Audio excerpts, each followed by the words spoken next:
your phone number, the last 4 digits of your phone number if connecting by telephone, agenda item number or name of the case you wish to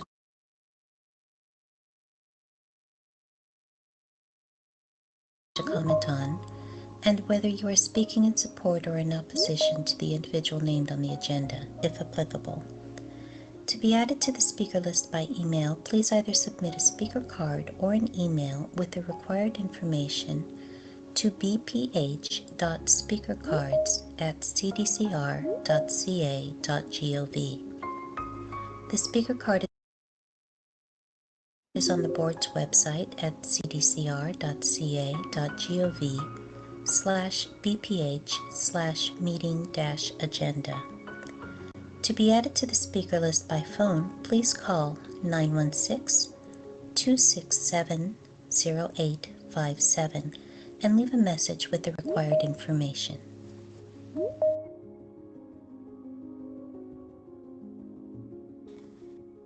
Bienvenidos a la reunión ejecutiva de la Junta de Audiencias de Libertad Condicional. Si desea hacer un comentario, debe estar en la lista para hablar. Para ser agregado a la lista, puede usar su nombre, un seudónimo o los últimos 4 dígitos de su número telefónico. Asegúrese de que el nombre o el número coincida con el nombre o el número telefónico que utiliza para dirigirse a la Junta para que se pueda habilitar su micrófono. Información requerida: su nombre o seudónimo o los últimos 4 dígitos de su número telefónico. Los últimos 4 dígitos de su número telefónico si llama por teléfono. Número de la agenda o nombre del caso sobre el que desea comentar y si va a hablar a favor o en contra del caso. Para ser agregado a la lista por correo electrónico, envíe una tarjeta para hablar o un correo electrónico con la información requerida a bph.speakercards@cdcr.ca.gov. La tarjeta está en el sitio web de la Junta en cdcr.ca.gov/BPH. Para ser agregado a la lista para hablar por teléfono, llame al 916-267-0857 y deje un mensaje con la información requerida.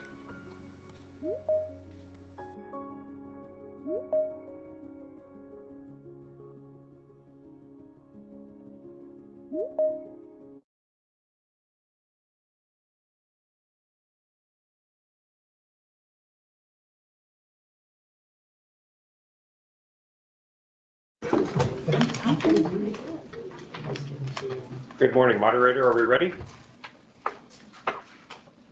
Yes. Yes, we are, sir. Thank you. Good morning. I'm Scott Wyckoff, Executive Officer for the Board of Parole Hearings. Thank you for being with us today and welcome to the Board of Parole Hearings monthly Executive Board meeting. We are hosting this meeting in person and by video and telephone using Microsoft Teams. We have a temporary configuration for audio-video in our boardroom, and due to the sensitivity of the microphones set up around the room, those attending in person are asked to be as quiet as possible so ambient sounds and conversations are not transmitted online. We have a majority of commissioners in person for this meeting as required by the law. Some of our commissioners are participating in the meeting remotely and will remain on camera unless they have technical problems. For those participating by video, if you experience connectivity issues during the meeting, we have found that turning off your camera may help you see and hear those who are speaking and help us to hear you when you are speaking. If you wish to speak today, you must let us know and be added to the speaker list. You can submit a speaker card available on the board's website under the tab called Board Meetings and the link called Meeting Agendas. Alternatively, you can call 916-267-0857 and provide your information and the case or item you would like to speak on. You can find additional documents with helpful instructions and tips for participating in today's meeting on the board's website. Just go to the tab at the top called Board Meetings and select the link for Meeting Agendas. There is also a helpline available during the meeting if you are experiencing difficulties. Please call 916-445-4072. The phone number is also on the first page of today's agenda and the agenda page of the board's website. If no one immediately answers your call, please leave a message. Someone will return your call as quickly as possible. Most commissioners and board staff use computers to take notes and see the video feed during the meeting, so please do not be concerned if a commissioner is looking at their computer while someone is speaking. We will call cases in the order they are listed on the agenda. Your comments are important to us, and we want to hear from everyone. For this reason, all microphones are disabled, and comments may only be made after the moderator calls the speaker's name or identifies them by their login credentials. Once a speaker is called upon, they will be able to unmute their microphone to make a comment.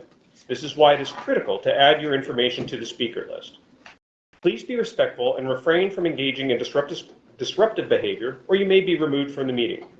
The Penal Code provides that it is unlawful to disrupt or break up this meeting, and people may be removed from the meeting if they are disruptive. In providing your statements today, please be mindful that you should note your support or opposition without addressing or rebutting comments made by other speakers. Because the parole process is not adversarial, all comments should be directed to the en banc panel. Please note that some speakers may include explicit crime details in their statements during this meeting. This could trigger strong reactions or be difficult to hear for some people and is not appropriate for children.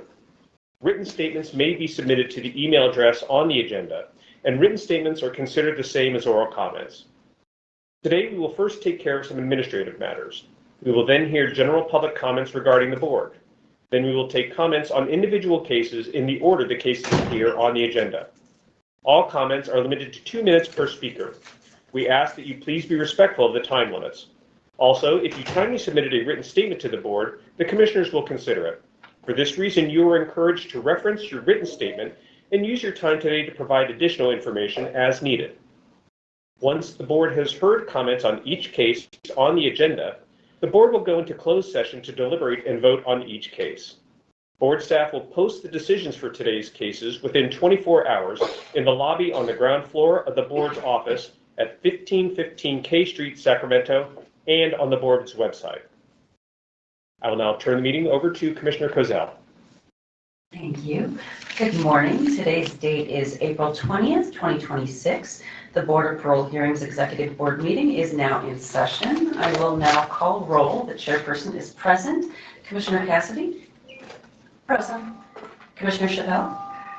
Present. Commissioner Garland? Present. Commissioner Infante? Present. Commissioner Long? Present. Commissioner Minor? Present. Commissioner Muniz? Present. Commissioner Newton? Present. Commissioner O'Mara? Present. Commissioner Purcell? Present. Commissioner Ruff? Commissioner Sergeant Burns? Present. Commissioner Schneider? Present. Commissioner Sharif? Present. Commissioner Sheffield? Commissioner Tyra? Present. Commissioner Thornton? Present. And Commissioner Weiss. Here. Please note for the minutes, the majority of the commissioners currently appointed are present in person at 1515 K Street in Sacramento. We will now turn to the consent calendar. Items on the consent calendar are routine matters that require board approval. Does any board member have any comments or clarifications regarding the March 2026 meeting minutes? All right. The April backlog report is posted online at the board's website at the end of the consent calendar. And does any board member have any comments or clarifications regarding the backlog report? All right, hearing none. I do believe, do we have to take a vote on the consent calendar? All right, I do not have that as part of my script, so. Make it up. I'm going to make it up. Would anybody like to move to approve the consent calendar? So move, please. All right, Muniz, Chappelle, second.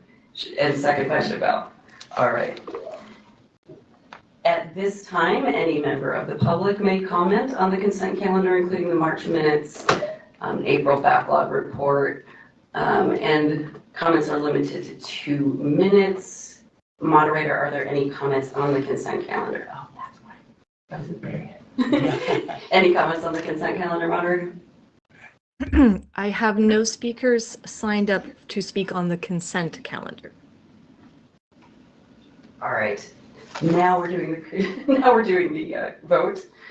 So Winnie's voted, and it was seconded by Schneider. I'll now call roll on the, or Chappelle, sorry. I will now call roll on the vote. Commissioner Cassidy? Aye. Commissioner Chappelle? Aye. Commissioner Garland?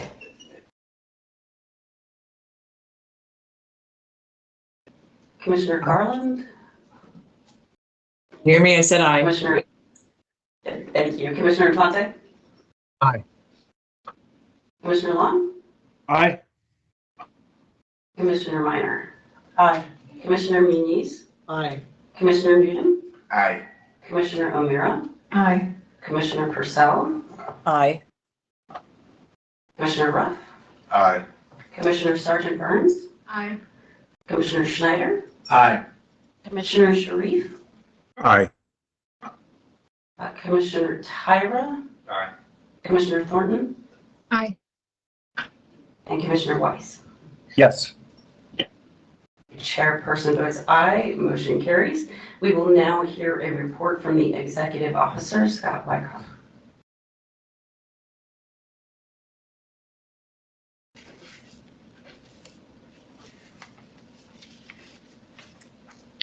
Good morning again.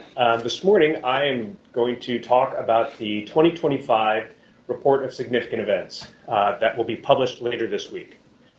So when I was preparing these talking points, I started thinking about how people use this report.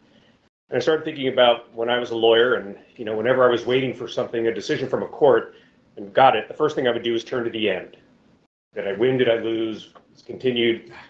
And I sort of ignored really the court's rationale at first and read the entire thing. And I sort of feel like sometimes with our significant events reports, people immediately focus on what was the grant rate. Without really thinking about, and really the purpose of this report is to talk about what BPH does. And so I'll give some information about the top line story on grant rates. But I'd really like to take my time today to talk about sort of the work that goes on sort of behind the scenes. With all of our staff and the work that they do, because I think that is often overlooked, much like when I was the attorney who would overlook a lot of the court's reasoning and just look to see if I won or lost the motion. So the top line numbers, 7,882 hearings were scheduled in 2025. Of those, there were 832 parole grants. That's a grant rate of 24%. Of actual hearings, of hearings conducted. It's a grant rate of 11% of scheduled hearings. The grant rate for those individuals eligible for a youth offender parole hearing was 28%. For individuals eligible for an elderly parole hearing, the grant rate was 23%. Stipulations, voluntary waivers increased over 2024 by 9% and 12% respectively. Now I'd like to talk again about sort of the work that goes on behind the scenes. We have a correspondence unit made up of staff who process hearing notices, send out hearing notices, process the incoming mail that we receive on all the cases. So last year, they processed more than 118,000 pieces of mail. That is mail from people who want to comment on cases. It's sometimes in different languages. That was more than what they did in 2024. A scheduling unit.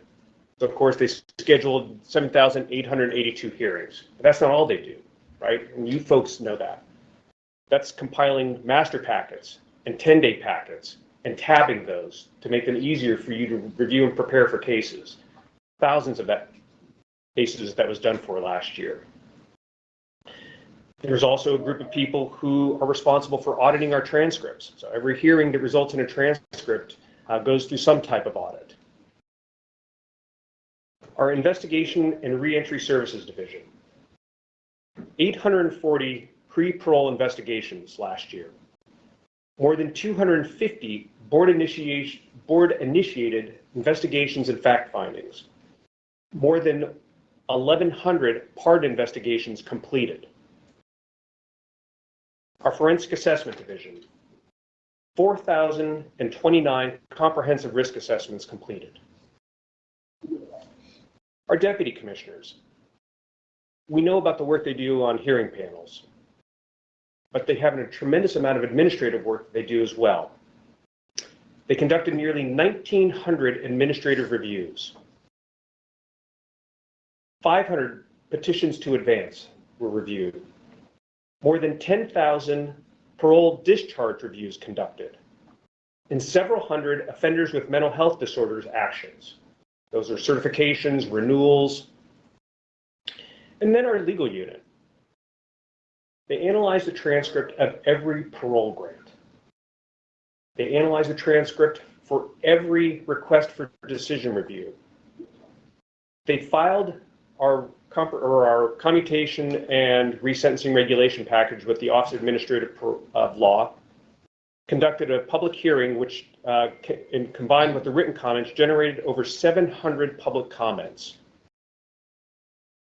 And finally, they organized the training that we will all enjoy on Wednesday and later this year. So I just want to take a moment to acknowledge the incredible work that goes on behind the scenes that sort of makes all of this run so smoothly and possible. And I'd like to thank them for the work that they did in 2025 and the work they're doing now in 2026. And I will make sure that everyone gets a copy of the report of significant events when it's published later this week. And happy to take any questions if anyone has any. Thank you. Thank you, Mr. Wyckoff. We will now hear a report from Acting Chief Deputy of Field Operations, Dan Muller.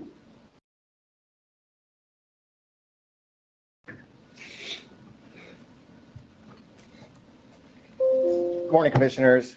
This is the first opportunity I've had to talk with you. Good morning, Commissioners. It's the first opportunity I've had to talk with you since being appointed as the Acting Chief. So it's an honor to be here. I'm here for a good news, bad news type situation. I'm here to announce the retirement of Judge Dan Sparks, effective the end of the month. He's been with us for about 9 years, a little over 9 years, and prior to that, he was with the District Attorney's Office down in Kern County for over 30 years. Now, it's good news, obviously. Celebrate somebody's retirement, the achievements that he's done over his career, particularly when he's given over 40 years of his life in service to the citizens of California. If you ask his wife where she lies on the good news, bad news scale, it's a little unknown. Hopefully she'll come around. The bad news, of course, is that Dan's been a great hearing officer, and you guys have all worked with him.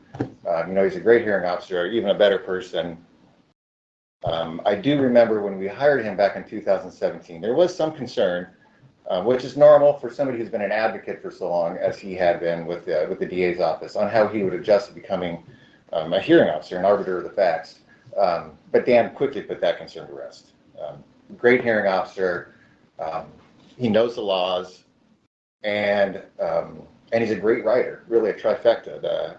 We'll say the trifecta of all the characteristics needed to be a great hearing officer, a great deputy commissioner. So publicly, I'd like to thank Dan for all of his service to the board, and of course, wish him the best in this next stage of his life. So that's all I have. Any questions?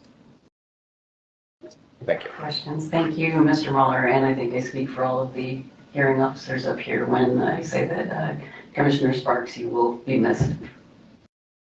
All right, we will now hear a report from the Chief of Office and Victim and Survivor Rights and Services, Miriam Elman-Shwahi. Good morning, commissioners and members of the public. I'm honored to be here as this is the National Crime Victims' Rights Week. This week was established in 1981 as a way for us to honor victims and survivors and to recognize the accomplishments of the victims' rights movement. The movement whose goal really is to ensure procedural justice for crime victims and independent participation. This year, the theme for the National Crime Victims' Rights Week is Listen, Act, Advocate, Serving Communities and Protecting Victims. And this idea is not abstract. It's about what happens in those moments when victims are looking to us, whether we work within the system or outside of the system, for guidance and support. As we all know, the impact of the crime continues well after the case ends.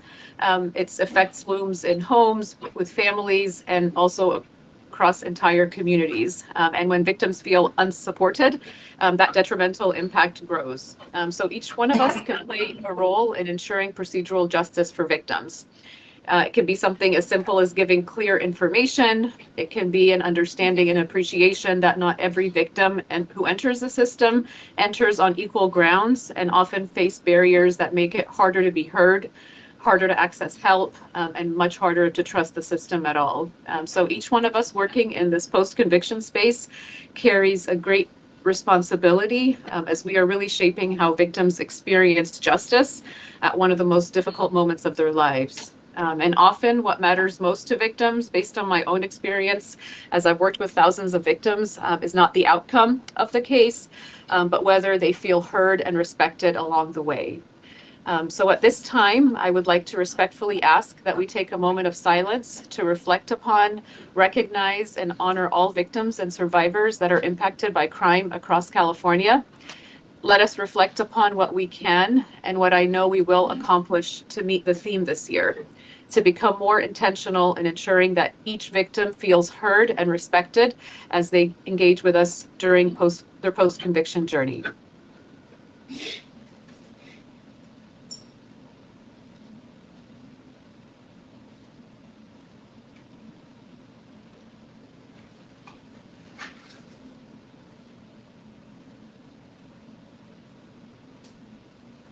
Thank you for participating. I'm going to go ahead and shift to a few updates that I have. I have a few programmatic updates. So we are hosting a half-day statewide conference in recognition of National Crime Victims' Rights Week. The event takes place tomorrow, and anybody interested in more information can contact OVSRS. Our phone line, we are still working with our new vendor to set up the new phone system, and we're hoping to have the hotline up again soon. In the meantime, we continue to encourage everybody to leave a voice message, and OVSRS staff are listening to the messages around the clock and answering those messages same day. Additionally, anybody looking to contact OVSRS can also reach out to us through our chat function or our email address.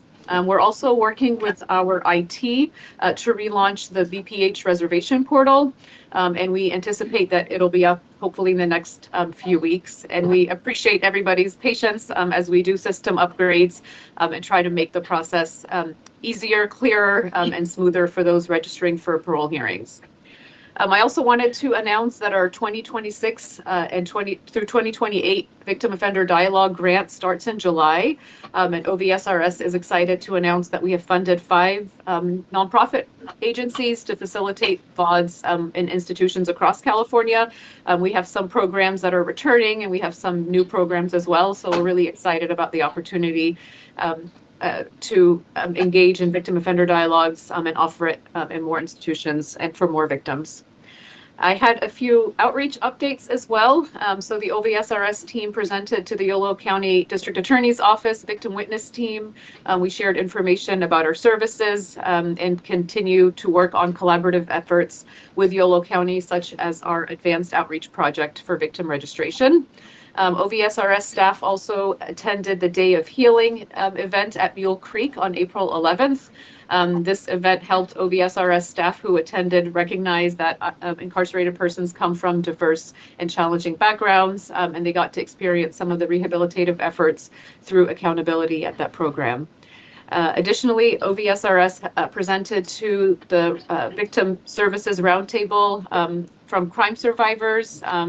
Last week, we discussed the importance of collaboration between state and local agencies and hope to continue that collaborative spirit amongst all agencies. Those are all the updates that I have. Thank you very much for your time. Thank you, Ms. Elman-Chwai. Does any board member wish to request an agenda item for a future meeting? All right.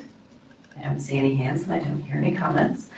Now we are going to move on to hear comments from the public regarding general matters related to the board. So we're not taking comments on cases right now. You must be on the speaker list to make a comment. You can be added to the speaker list by calling 916-267-0857 and providing your information and the case or item you would like to speak on. Comments concerning future parole hearings are not permitted during this meeting. Please send those comments to the board for inclusion in the materials for that hearing.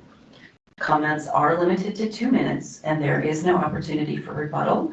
Please wait to speak until we call your name or identify you by your login information. Moderator, is there anyone seeking to make a general comment related to the board?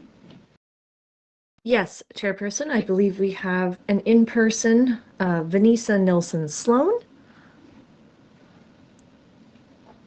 Thank you. As always, Ms. Sloan. Yes, I am something of a regular, I know. This is a concern that I've expressed previously to the board, but I think it merits a repeat. We often receive queries from lifers who want to know what their options are if they feel their responses to a clinician's questions during the CRA were taken out of context or sequence. There are errors or misinterpretations that they feel may have contributed to the final risk rating, and that decision is not what they think it should be. These issues don't happen that often, but when they do, they're of immense concern. Excuse me. One of the issues we hear most often is the potential parolee believes an answer was reported out of context, significantly impacting the conclusion of the commissions. Are they right? It's hard to tell. Other instances, concerns include references to incorrect historical factors, citing long ago behavioral issues as current, and the use of medical information in evaluation of risk ratings. The solution would seem rather obvious: provide a way to check. Thus, we are asking the board, again, to please consider recording the CRA interviews and putting in place a process to allow lifers to request a review of the CRA, comparing recording with the written CRA. We believe this would be a practical, transparent, and fair way to resolve those concerns, and would, in the long run, provide CRAs with more credibility among the population, more confidence being placed in them by the parole panels, and most importantly, more transparency to the public. Thank you. Thank you, Ms. Nelson Sloan. Moderator, do we have any other general speakers on general matters today? Yes, Rodney C. Buckley Jr.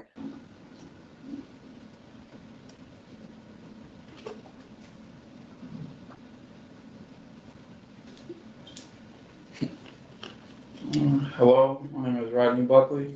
I was formerly incarcerated for a crime I committed back in 2009.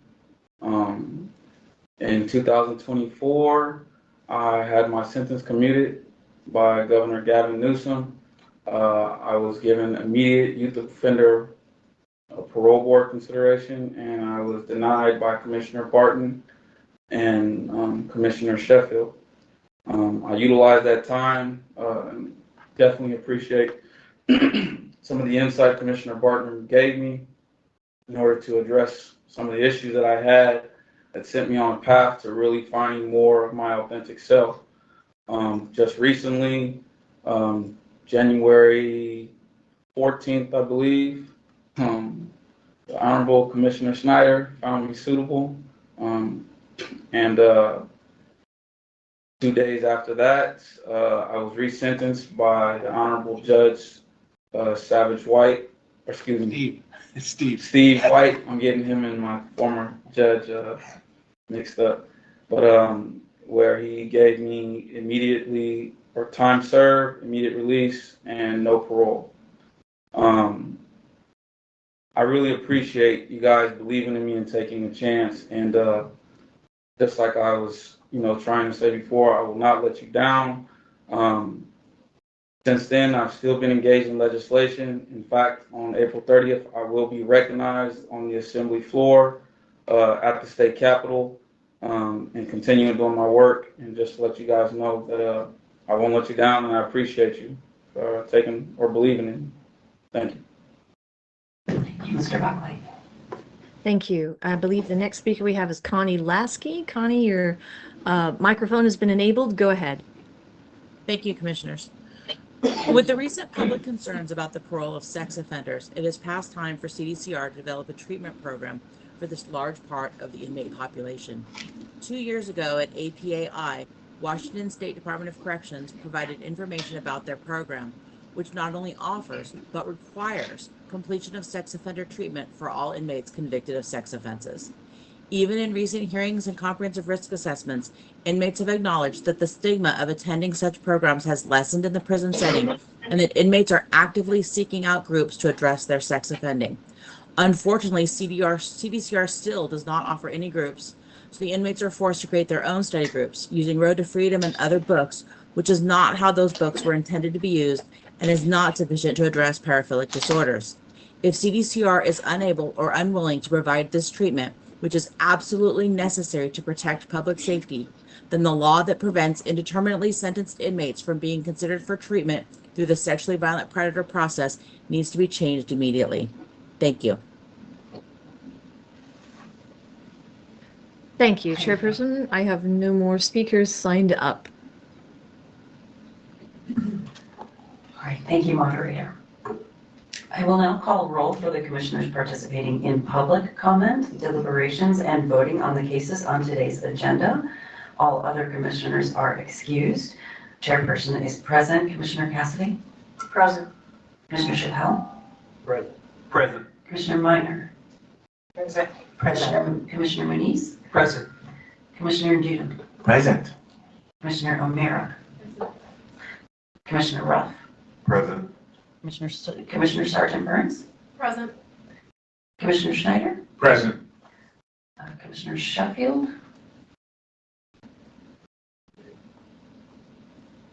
And Commissioner Tyra. Present.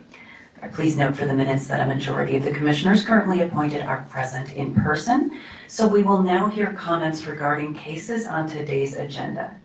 If you wish to speak today, you must sign up on our speaker list. A speaker card is available on the board's website under the tab Board Meetings and the link Meeting Agendas. Alternatively, you can call 916-267-0857 and provide your information in the case you would like to speak on. If the case you want to speak on has already passed, you will have another opportunity to speak once we have gone through all the cases. For each case, first, we will take comments from those in support of the incarcerated person. Then, we will take comments from those in opposition to the incarcerated person. We will call on people by either the name provided or the last digits of their telephone number.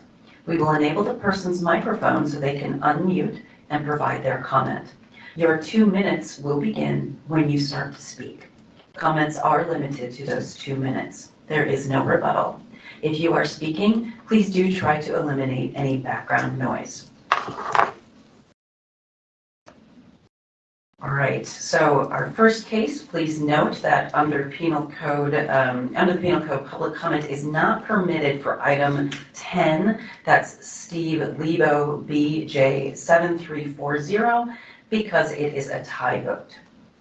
The next case is Lonnie Alexander, item 11. Moderator, can you please call for speakers in support? Thank you, Chairperson. The first, excuse me, people who signed up to speak in support of Lonnie Alexander, please raise your hand using the Microsoft Teams button or by pressing *5 on your telephone. This will help us enable your microphone. The first speaker I have is Kelly Wood. Kelly Wood, if you are with us. Yes, go ahead. My name is Kelly Wood. I've been married to Lonnie for 32 years. I've known him since the early 80s. We went to junior high school together. We were friends while we became and There's a lot of when we got married. During our time together, we've come across a lot of situations, both good and bad, and have always persevered. Lonnie's my best friend, and I've seen him grow in leaps and bounds. And I just Your speakers? You gotta turn off your speakers, then you can, well, I'll restart your time. Yes, we can reset the time, moderator. If we have 2 devices signed in, Ms. Wood, so there's a lot of feedback being created. If you could make sure that your speaker volume is off and you only have 1 device signed in at a time. Okay, yeah, he's sitting next to me, so I'll go to a different room. We can hear you now. Okay, I'm sorry about that. I just briefly want to say that I've been married to Lonnie for 32 years. As a matter of fact, we're on vacation celebrating our anniversary now. I've known him since junior high school, up to the early 80s, and we were friends long before we got married. I think we have a strong foundation that has brought us this far. We've gone through both good and bad times, and we persevere. Recently, I had cancer, and he stood by me, held down the house while I went through my treatments. And he's just my best friend. This means a lot to us. Thank you for hearing us today. Thank you. The next speaker I have is Lonnie Alexander. Good morning. How you doing? It's an honor and a pleasure for me to be here today. Honestly, I just want to say I want to thank you folks for your time and just allowing me to come here and express myself and just let you guys know that, you know, life when I was coming up as a juvenile, I was in a single house home as far as no father around. You know, things in that time in the 80s was difficult. I didn't have no comprehension of life and direction. But as things, you know, go on in life, I've learned a lot. I grew a lot. I'm a carpenter by trade. I own 2 homes. I'm happily married to my wife for 32 years. I work for the city of San Diego. I just, right now, I want to be example to people and children in this world and life and just show them the good things that can be brought forward and offered if you put your best foot forward and effort. It's a beautiful feeling to be a part of the good things in life when you participate in them. And again, I want to thank you folks for your time and just allowing me to come to you and say that, you know, this is a beautiful experience and thank you for it. And I will honor it with all my, you know, time and my effort in life. Thank you. Thank you. Chairperson, there are no more speakers in support of Lonnie Alexander. Thank you, moderator. We will now take speakers in opposition to Lonnie Alexander. Thank you, Chairperson. There are no speakers signed up to speak in opposition to Lonnie Alexander. Thank you. The next case is Demel Bullock. This is item number 12. Moderator, could you please call for speakers in support? Thank you, Chairperson. I have neither speakers signed up in support of or in opposition to Demel Bullock. Thank you, moderator. The next case is SOPHORN Die. This is item 13. Moderator, please call for speakers in support. Thank you. I believe we have a number of speakers in person. The first is Chanthon Bun, and I'm sorry if I've mispronounced that. Good morning, Commissioner. Thank you for allowing us this opportunity to speak with you. My name is Chanthon Bun. I'm Executive Director of Asian Prison Support Committee and also former incarcerated, and was given the opportunity to come home by this board, Commissioners, 5 years ago. Today I'm here to be in strong support of Mr. Day, which is my cousin. I want to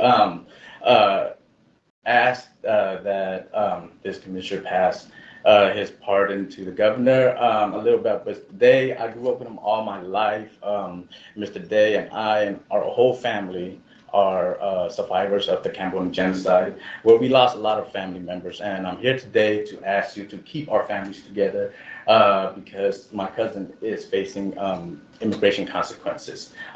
He is a spiritual leader in our community now, and also a spiritual leader in our family today. I'm so proud of him. Growing up with him, we went through a lot of traumas together.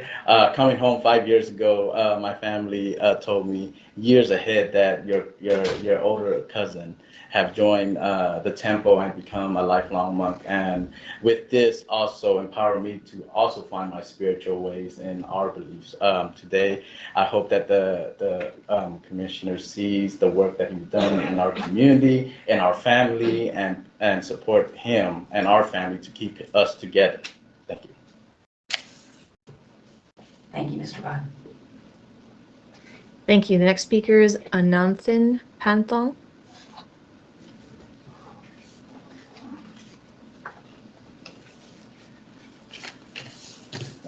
Good morning, Commissioners. My name is Newton Pangtong, and I serve as the Community Engagement Manager with Empowering Marginalized Asian Communities, or EMAC, based out of Stockton.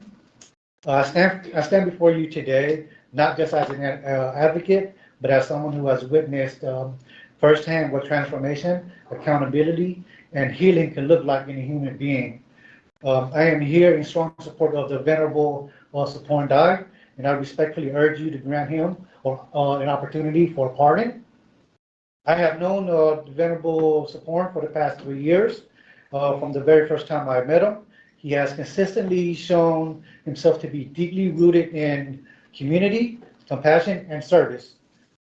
What I see today is a man who has dedicated his life to healing, both his own and that of others.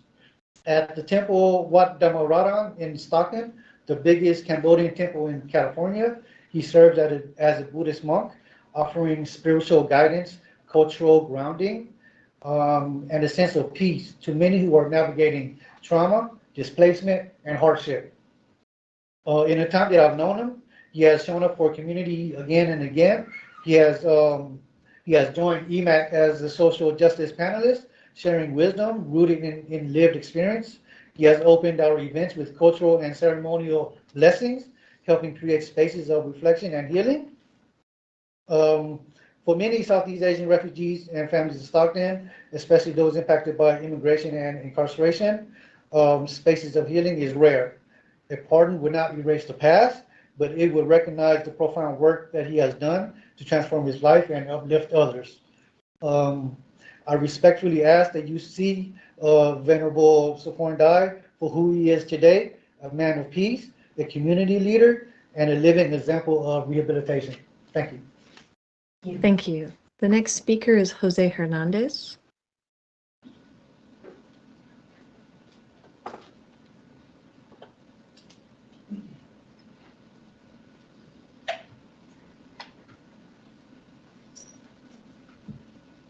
Hello, everyone. My name is Jose Hernandez. I work with the Interfaith Movement for Human Integrity. I'm here in support of our brother SOPHORN.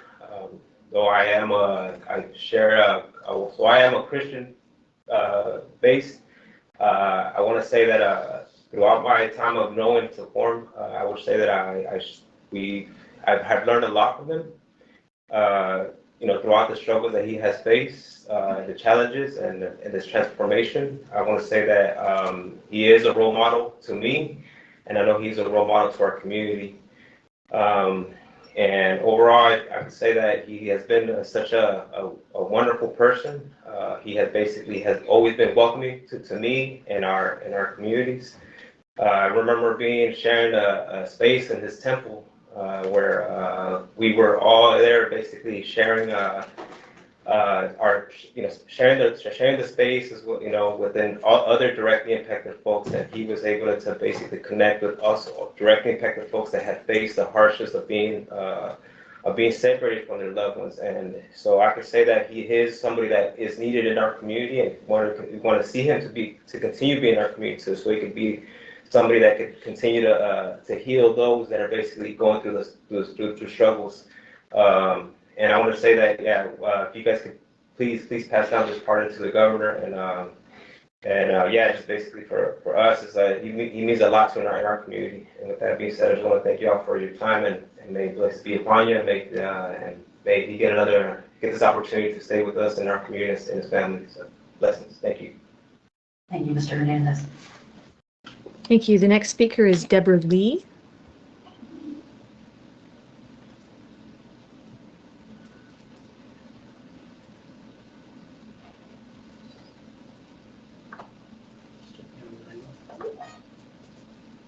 Is Deborah Lee present?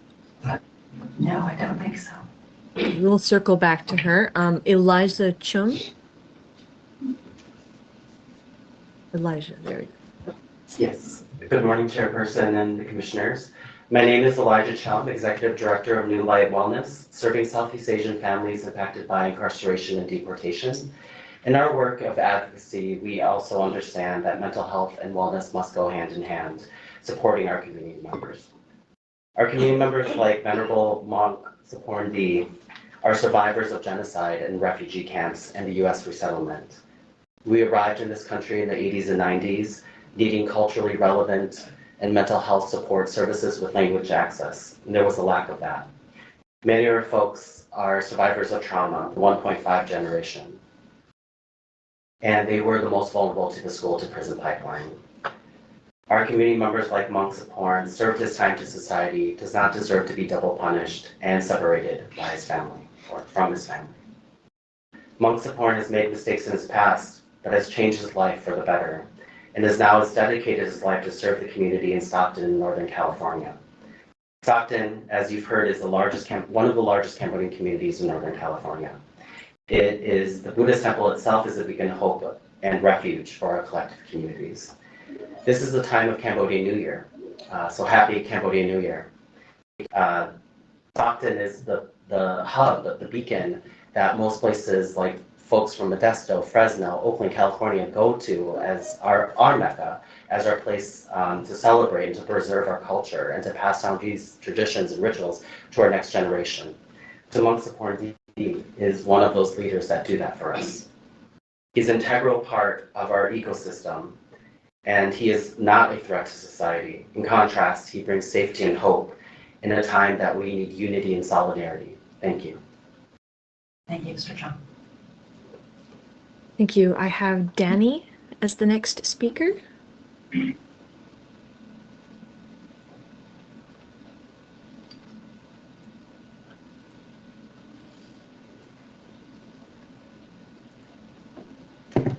Good morning, Commissioner. First of all, I just want to say thank you so much for allowing us to be here. My name is Somdang Danny Tongsi, and I'm the campaign manager with Interfaith Movement for Human Integrity, which is an organization that works with various faith leaders from up and down the state of California. And I myself am also someone who have been impacted by criminal justice system at a young age and have known what it means to transform my life around and rehabilitate myself. And because of community support and also SOPHORN D, I feel like my spiritual life has truly been enriched.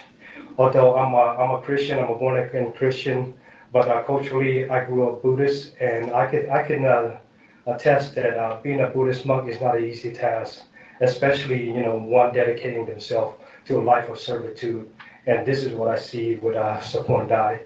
I met SOPHORN D about four years ago at the Buddhist temple, and I also met his elder monk as well, and they share a story about the work and the commitment that he give to the community and also to the temple as well.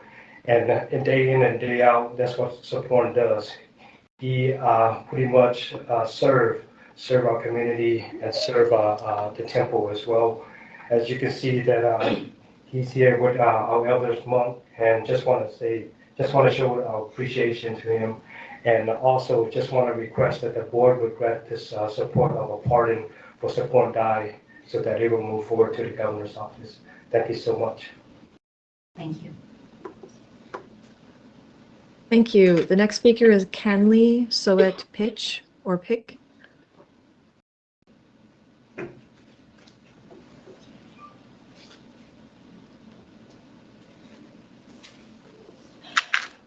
Good morning, everyone. My name is Kennedy Sid Pitch. I'm the program manager at the Center for Empowering Refugees and Immigrants. I facilitate 3 Southeast Asian mental health support groups for impacted community members formerly incarcerated and facing deportation. Thank you for the opportunity to speak today. I'm here in support of SOPHORN D, a Cambodian Buddhist monk who is seeking a pardon.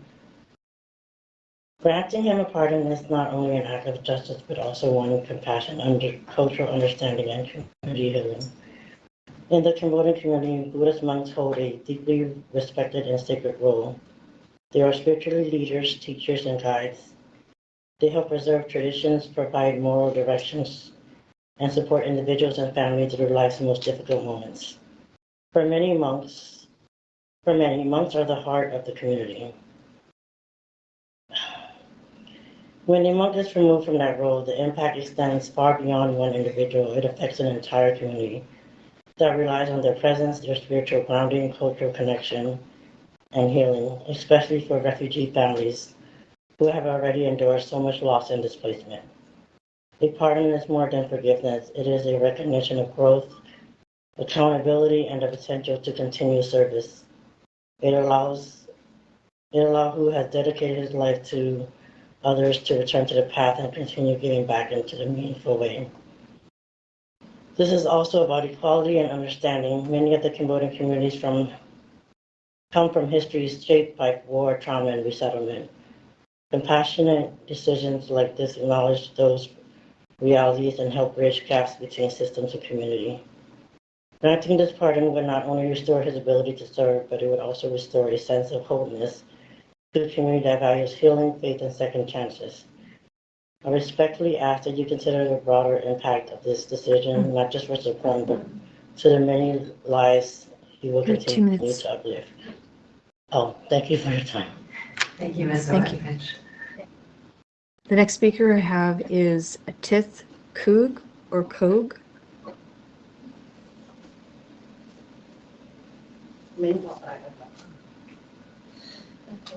Good morning, everyone. I am my name Tet Kuong. I live at the temple. I am a leader at the temple, and I have a student. My student, SOPHORN. Before he don't know, but now he know a lot, the Lord, the Buddha, and the monk. Like I have 227 law, but for people 5 law. But he remember. It teach the people when they don't know how to speak Khmer English. He is deeper the English, and he is teach everybody 5 law for people. First, no panadipata, no kill. Second, no steal money to reform everybody, and third, no cheating. 4, no lying. Number 5, no drinking alcohol. When all the people have 5 law, no war, peaceful in the world, and he understand. I am master art. I made a sculpture at the temple, the Buddha, and everybody come volunteer, and always I teach them and tell them the 5 law, and he hope, please, I come in for the governor or you guys, the angel, keep supporting for me at the temple. Thank you very much. Thank you, Mr. Valdez. Thank you. The next speaker I have is for Chen Sorthrayan Lopez.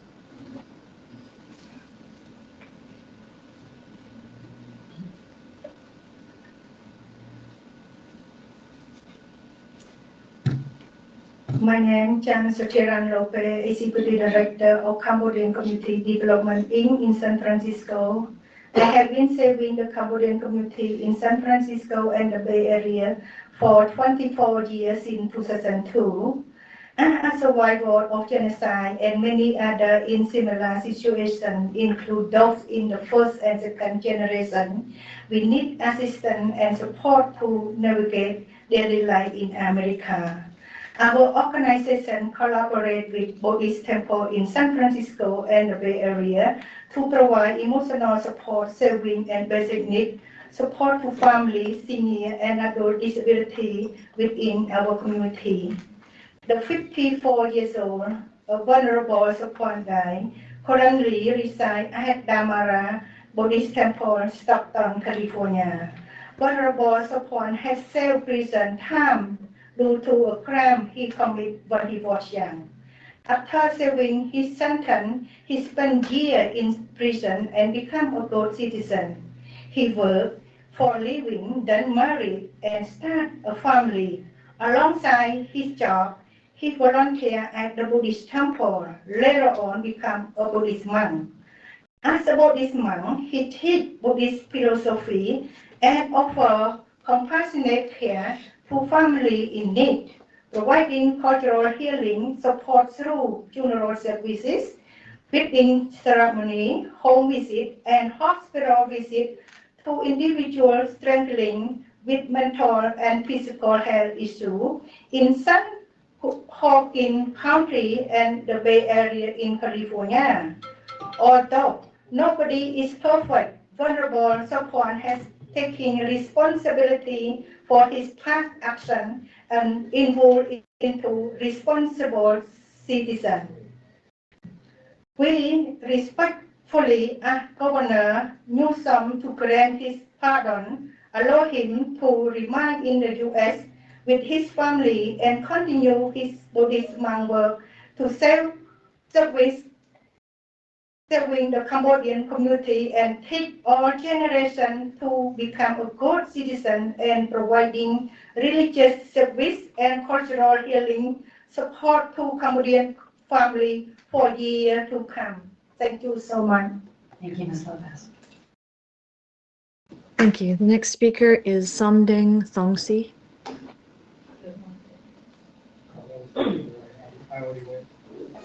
I believe he's already spoken. Okay, we have him on twice. Perfect. CJ Ryasa.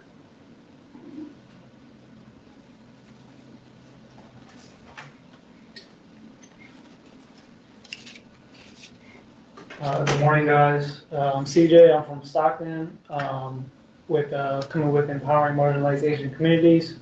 I just want to say a few words about SOPHORN. He's been a very good spiritual leader, so much from what others have been saying. Yeah, and he's been giving out a lot of knowledge, especially for me. I see like a role model spiritually to him. He's been preserving the culture, and hopefully you guys could bless him as much as he's been blessing people. Thank you. Thank you, Mr. Thank you. Rasa. Nikki Chan.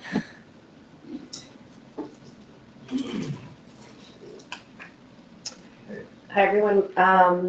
My name is Nikki Chansuga. I am the Executive Director for Empowering Marginalized Asian Communities, also in support of SOPHORN. We've been working with SOPHORN since 2021, and he's actually one of our first cases we ever took on as an organization. So finally get this step is a huge deal for us. To speak to you all, to share his story, to share the work that he's continued doing. Like what GJ just said, is that please consider sending his pardon case to Governor Newsom. We want to make sure that SOPHORN stays here with his family. He has been able to rehabilitate, been able to be a pillar and grow into a pillar of our community. When our community is in need of help, when our communities are in need of support, SOPHORN is one of the first people we call. One of the first people that will show up for us. They've been able to share not only their faith, but the culture. Stockton is huge with Southeast Asian communities. It's one of the diverse cities in America. So being able to share not only the Buddhist faith, but the Cambodian culture, to be able to stay here, will be able to help him continue to bless our community and continue to help us as an organization, as the community members, as individuals, to become better people. Thank you. Thank you, Ms. Chansuga. Next speaker is Nikani Labyang.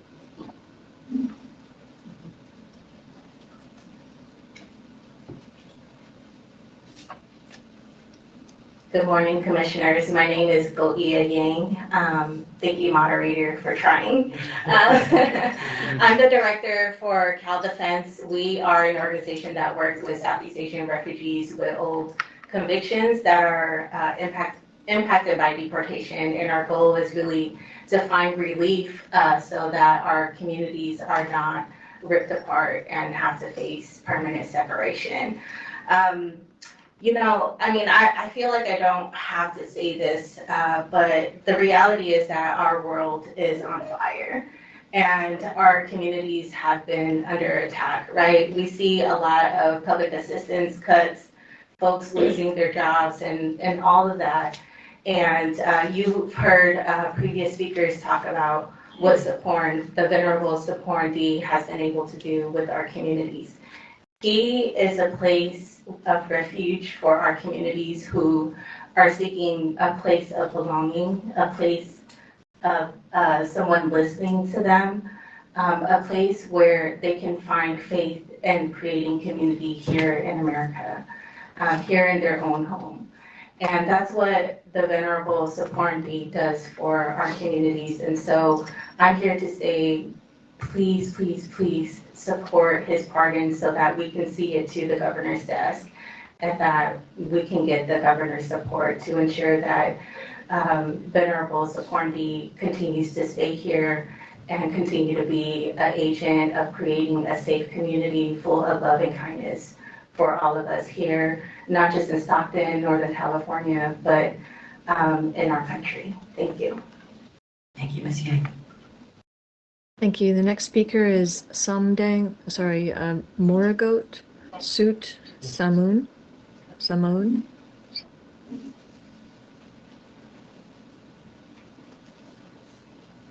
Hello, Commissioners. Thank you. My name is Moragot Sut Samoon. I am here today in support of SOPHORN D. SOPHORN has impacted our community, and as a Khmer dance instructor,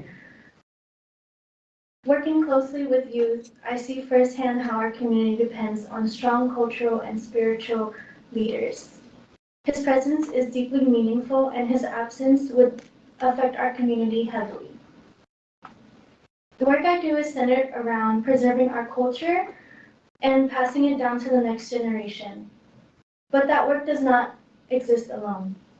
It is strengthened by our people, like SOPHORN, who have provided guidance, grounding, and a sense of purpose within our community. His impact reaches far beyond himself, and losing him would deeply affect not only me and my students, but the community as a whole. Thank you. Thank you, Ms. Samoon. Thank you. I have Destiny D.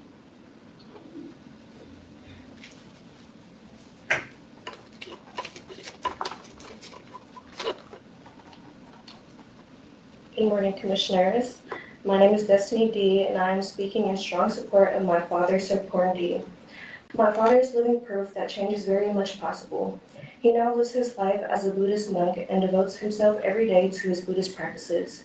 He treats everyone he meets with kindness and respect, and he has taught me and many others lessons in compassion, humility, and benevolence.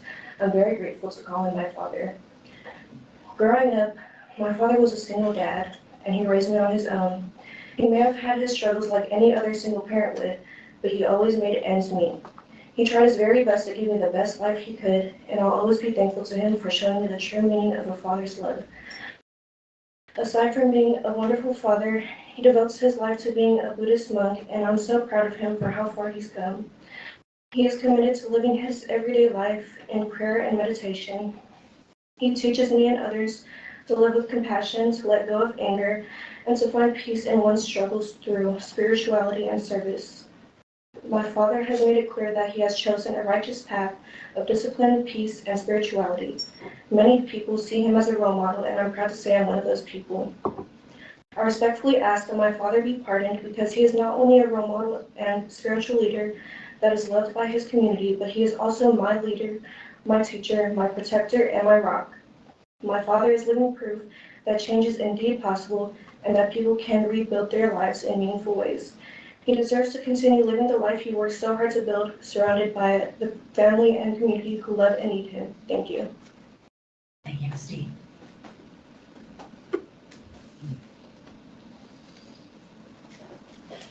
Sorry, I'd like to circle back to Deborah Lee to see if she's arrived in person.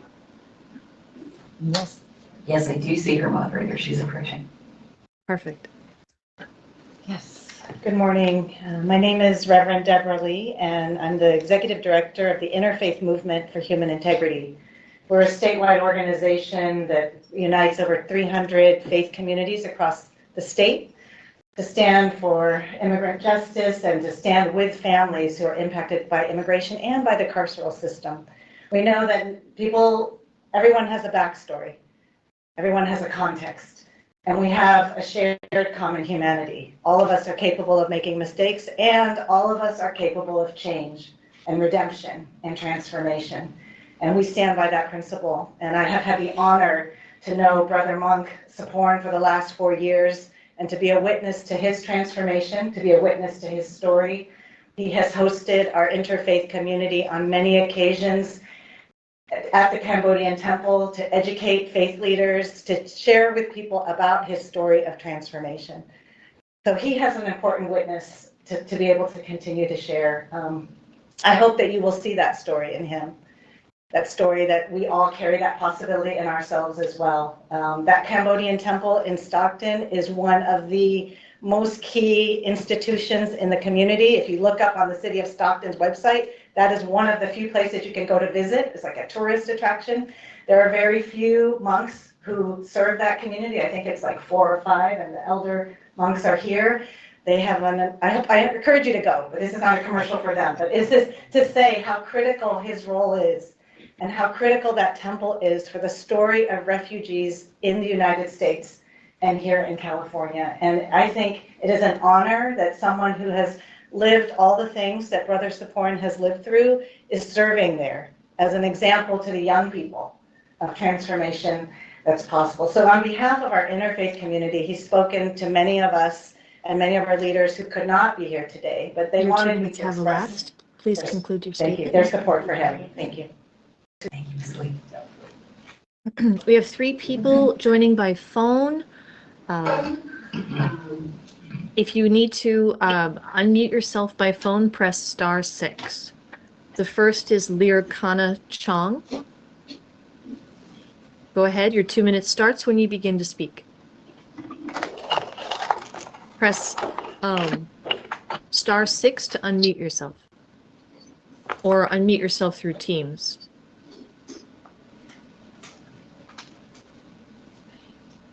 It's the little microphone. Okay. Hello. Good morning. I see you. Greetings, commissioners and everyone. My name is Lirkana or Letkana Chong. I am the Organizational Development Director at community-based nonprofit Empowering Marginalized Asian Communities, also known as EMAC, which is based in Stockton. I'm here to also affirm my support for the Venerable SOPHORN D and respectfully ask that he is moved forward in the process to receive a pardon from the governor so he can remain with his beloved community without fear of being torn away from those who need him. SOPHORN is a trusted and deeply respected faith leader in the San Joaquin region who shows up for everyone around him.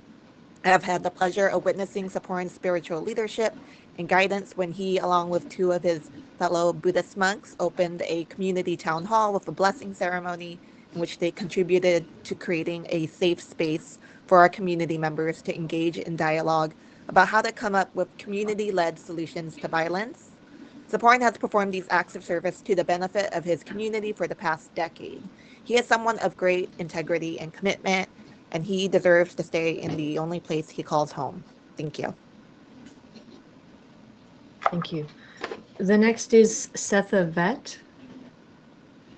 Setha, go ahead and unmute yourself by pressing *6 by phone, or the mute button by Teams. Yes. Hello. Good morning, Go ahead. everyone. Yeah. Today I'm here for support Venerable SOPHORN that he have a lot of Khmer community, such as like funeral and Keten festival. So please keep him and save him for to help the Cambodian community. Thank you. Thank you. And the last speaker I have is A. Raya. Go ahead and unmute yourself with *6. Okay, thank Or you the so mute much. Good button. morning. Go ahead. Oh, am I good? Okay, good morning, all. I'm joining today from Stockton, California as a community member. My name is Rhea. I'm also a youth leader in Stockton, and I'm just coming to speak in support of the Venerable SOPHORN and in opposition to his potential removal.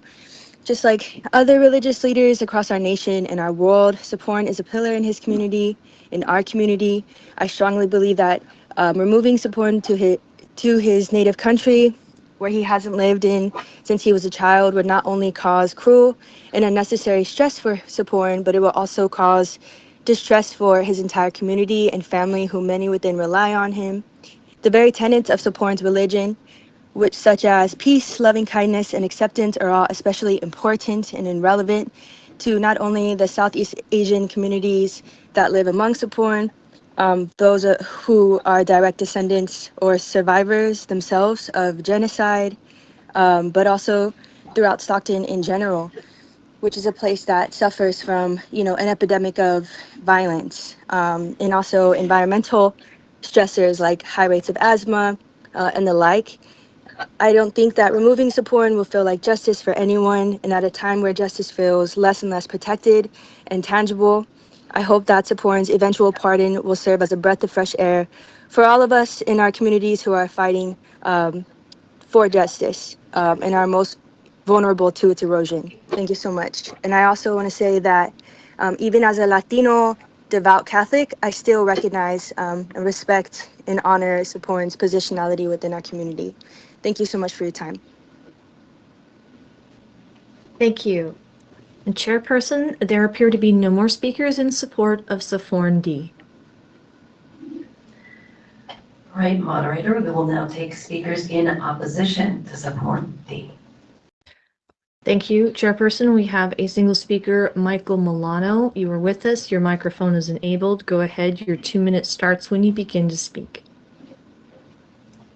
Good morning, everyone. My name is Michael Milano. I'm a Deputy District Attorney from Los Angeles County, and I want to start by thanking all the speakers that spoke on behalf of Mr. SOPHORN. There were some very lovely speakers today. They had a lot of very nice things in support to say of him. I just want to point out one concern I have to the commissioners, and that's that the main idea behind this pardon, why he needed it, was to protect him from deportation. And with the exception of the very last speaker, Ms. Raya, I believe is her name, there really wasn't any testimony or facts provided that show that a deportation to Cambodia would be an exceptional hardship or be an imminent danger to him, and really nothing that makes his situation different than a lot of people in a very similar situation that are in the same situation as him. What differentiates him from them? But with that, I'd leave it in the commissioner's discretion. Thank you for your time.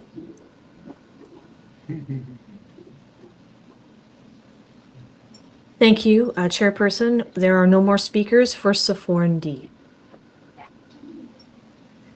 Thank you, moderator. The next case is Homer Brown, C50311. This is item 14. Moderator, can you please call for speakers in support? Thank you, Chairperson. There are no speakers signed up to speak in support of Homer Brown. Moderator, we will now take speakers in opposition to Homer Brown. Thank you, Chairperson. We have Michael Milano again. Go ahead, sir. Your 2 minutes starts when you begin to speak. Thank you very much. Yes, the only thing I wanted to point out on this particular matter is that on page 4 of the attachment that was submitted, Mr. Brown is still denying culpability in the way of his crime. He claimed that the victim shot him first before he fired. That would be a viable claim of self-defense, and he would not be guilty of this life without possibility of parole crime. So I think that even in his application, he's still showing lack of insight, deflection, minimization, and image management, and that's problematic. Just wanted to point that out. Thank you, Commissioners. Thank you, Chairperson. There are no more speakers signed up to speak for Homer Brown. Thank you, moderator. The next case is Nathaniel Chris, T42186, item 15. Moderator, please call for speakers in support. Thank you, Chairperson. People who signed up to speak in support of Nathaniel Chris, please raise your hand in Microsoft Teams with the button or press *5 on your telephone. This will help us to find and enable your microphone. The first speaker that I have is Stephen Green. Stephen, go ahead and unmute yourself. Your 2 minutes begins when you start to speak. Good morning, Commissioners. My name is Stephen Green. I'm here today to speak in support of Nathaniel Chris. I've been working hard with Nathaniel Chris for probably about 20 years, and a lot of our change and growth came together as we were doing our, as we were trying to learn what accountability was and remorse was together. And I can't overstate the change that Nate has made along with myself. And really for me, the only difference between Nathaniel and me is that I'm home and he's not. And so I'd like to ask for the support to continue to move forward in this case and help come home. Thank you.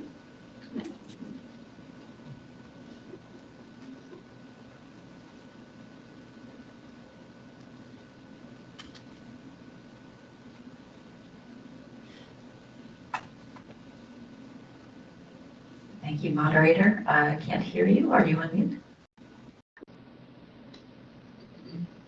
I am so sorry. The next speaker is Marion Prawl. If you're joining us by phone, please unmute yourself by pressing *6.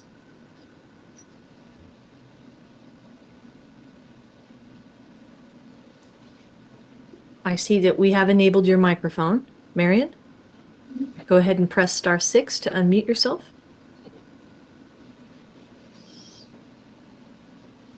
Go ahead, we can hear you. Okay. You can hear me now? Yes, we can. Okay, great. Good morning, Commissioner. I really thank you for this opportunity. I'm speaking as Nathan's mother, and he has made tremendous changes in his life. He's gone from an angry, disengaged young adult to he's a now mature adult who's very interested in life. He took these steps to personally better himself by changing his attitude and his whole outlook on life. Along with that, he put himself through higher education with a desire to help others who are now in the same position that he was 20 years ago. So yes, I am proud of the changes Nathan has made on his own, and of course the help of others along the way that helped him with that. So his skills that he's acquired now from school and his current job as well really helped him a lot. And I am impressed with what he's done in all these years.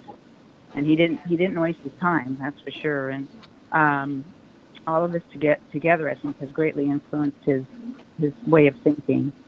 And so he will, I'll always be there for him to support Nathan when he'll need help and in the starting out process and in the future as he will be living with me in my home.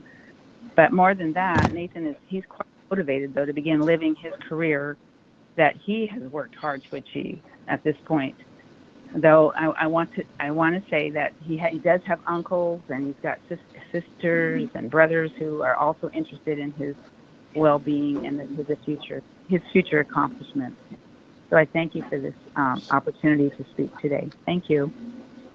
Thank you. The next speaker I have is Michael Stevens, I believe joining us by video. Go ahead and unmute. Good morning, Commissioners. I'm here to speak on behalf of Mr. Nathaniel Chris. My name is Michael Stevens. After spending over 17 and a half years incarcerated, I was found suitable by this panel and released just over 9 months ago. Today, I serve as the head of marketing and communications for Healing Dialogue in Action. a nonprofit organization dedicated to healing, accountability, and restorative justice. I share this to provide context for my perspective and the weight of my support. I'm here today in strong and unwavering support for Mr. Nathaniel Chris. I've known Nate for over 14 years, all of which we spent incarcerated together. I first met him when I was 23 years old and still trying to find my footing in the prison system. At that time, Nate was one of the few people, the role models actually, I chose to surround myself with. He offered guidance, accountability, and support, and over time, I was able to offer that same support back to him. What stands out most to me is Nate's commitment to growth, even during periods when he had no realistic hope of release. I watched him spend years investing in himself, not for recognition, not for gain, but to take responsibility for the harm he caused to become a better man. Because of that commitment, Nate has had a profound impact on others. I personally witnessed him help hundreds of men through mentorship, through example, and through the way he carries himself with integrity, remorse, and purpose. Based on who he is today, I'm confident that Nate will not only succeed in the community, but will be an asset to it if granted parole. I'm fully prepared to offer him full-time employment with our organization and to support him through every aspect of his reentry, both professionally and personally. Mr. Nathaniel Chris has done the work. He has demonstrated change over time, and he has already proven his ability to contribute positively to others. For these reasons and so many more that all the other speakers will speak about today, Your 2 minutes have elapsed. Please conclude your statement. I respectfully urge the board to grant his en banc hearing today. Thank you for your time. Thank you. The next speaker is Carlos Cano or Cano. Good morning, commissioners. My name is Carlos Cano. I was formerly incarcerated at the age of 18. I was sentenced to life without possibility of parole. In 2023, my sentence was commuted by Governor Gavin Newsom, and I was found suitable by the Honorable Commissioner Thornton in my initial hearing. Today, I serve as a case manager in substance use disorder counseling with Healing Dialogue and Action, where I work with formerly incarcerated individuals, including youth from secure youth treatment facilities and CDCR. I have known Nathan since 2014 and have maintained communication with him since my release in 2024. My lived experience and professional training allow me to provide structured, credible support as he works towards recovery and reintegration. My approach is grounded in the 12-step model of Alcoholics Anonymous, focusing on accountability, self-reflection, and community support. Nathan will apply the steps in a practical weekly process given the opportunity to come home, building personal responsibility, making amends where appropriate, and strengthening daily recovery habits. I will connect with him in personal meetings, support him in obtaining a sponsor, and maintain regular check-ins to monitor progress and address challenges. I will also assist with critical reentry needs such as housing, employment, and identification while coordinating with community providers to ensure accountability and stability. If challenges arise, I will respond quickly by increasing support and coordinating additional services as needed. In closing, I am committed to supporting Nathan's long-term sobriety, stability, and successful reintegration through the consistent application of the 12-step model, ongoing case management, and strong community connections. I strongly believe Nathan has done the internal work, prepared himself for a transition back into the community. I support that you all give him a second chance to reunite with his family and the community as it was given to me. I have been in sobriety for 18 years now, and I know firsthand with strong support, sobriety is attainable. Thank you for your time and consideration. Thank you. The next speaker is Carol Newman. Carol, go ahead and start. Thank you. Good morning, honorable commissioners. My name is Carol Newman. I am the director of alternative sentencing for the Bayshore Residential Treatment Center in Los Angeles. I'm here to offer support, really both spiritually and of services. Beit Shuvah was established in 1986 to provide rehabilitation and support services to criminal offenders. We frequently have provided alternatives when appropriate that meets both the protective needs of society and the rehabilitative needs of the offender. As I mentioned, we're a long-term program, and we offer criminal rehabilitation, 12-step programming, including CGA, which I believe is an important piece for the board. I have been, and career counseling, educational counseling. We will help Mr. Chris get back to work and schooling if that's what he desires, if that's the right path for him. I have been working with Mr. Chris since late 2023, and I just, as so many people before me have said, he's done the work. We continue to correspond regularly, focused on recovery and principles of recovery. And I think he's been honest and transparent about his crime, what led him to be incarcerated with his life sentence. I think he's an appropriate candidate not only for Beit Tshuva, but for parole in general. As I was saying, he's been honest and forthright in discussing his crime, takes full responsibility, fully cognizant of the damage that he's wrought upon his victim's family, his own family, and society in general. And he struggles with, deep remorse, all the pieces that make him. Your 2 minutes have elapsed. Please conclude your statement. Thank you, and that we would welcome him with open arms to our community and support him in all ways. Thank you. Thank you. The next speaker I have is George A. Jansen. George, if you're with us, go ahead and press *6 to unmute your phone.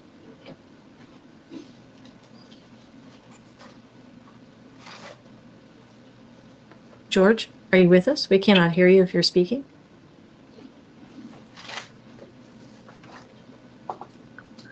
All right, we will circle back to George. We have Michelle Perez. Michelle Perez, if you're with us, go ahead and unmute yourself or press *6 by telephone.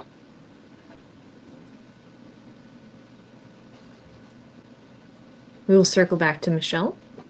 We have Israel Garcia. I see you have your hand raised. Go ahead and unmute yourself. Your 2 minutes starts when you begin to speak.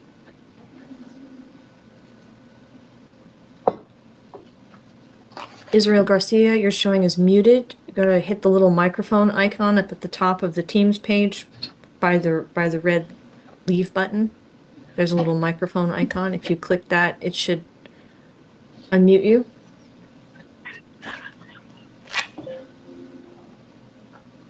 If not, you could try leaving the meeting and coming back in.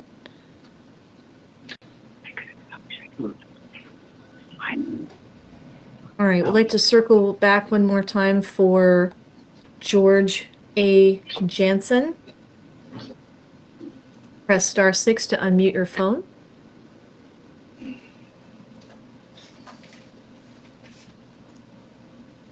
Michelle Perez, if you're with us, go ahead and unmute.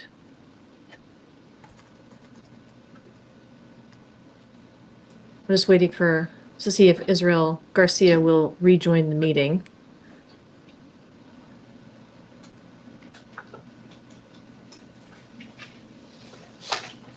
I do not see them.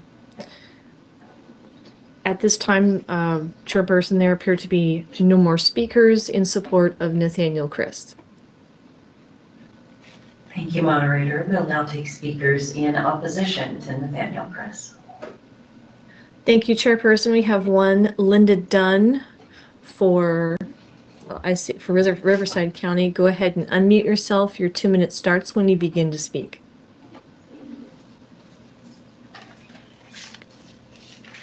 Linda, are you with us? Yes, can you hear me? Yes, we can. Go ahead. Thank you. Good morning, commissioners. In 1997, an 18-year-old man named Reed was brutally murdered by Mr. Chris and his crime partners. The motive was a dispute with the victim's girlfriend, who was one of the co-defendants. That young man never got to turn 21. He never got to grow into adulthood. He was kicked repeatedly by Mr. Chris. He was beaten. He suffered skull injuries, according to the pathologist. Cause of death was strangulation, and then his body was dumped like trash. over a bridge and into a river. We ask that this board vote to deny his request. And as we pointed out in our letter that we submitted last week, we ask that two things be considered. First of all, Mr. Chris has been in the process of asking for resentencing under 1172.6, and that case is now winding its way through the Riverside Court. The next hearing is set June 26th. That process is much more robust than this one is, and it allows for the arguments to be made by him through his court-appointed counsel or his retained counsel and the DA's office. That procedure should be allowed to govern this decision. And if the board doesn't feel that that's appropriate, there's another procedure that we had suggested. The regulations enacted that have not yet been publicly enacted, but that were published last September, and we were all allowed to comment upon, those regulations would allow for a petition by an LWOP prisoner who served 25 years or more to request resentencing and commutation. That would be the better way to do it because it would allow... Your 2 minutes have elapsed. Please conclude your sentence, your statement. It would allow victims and DAs to have more robust input. So we would like the board to consider that and deny his current request. Thank you for your time. Thank you. And Chairperson, we have no more speakers in opposition, but I do see that Israel Garcia has rejoined the meeting. Would you like to give them an opportunity to speak? Sure. Yeah, go ahead. Go ahead, Israel Garcia.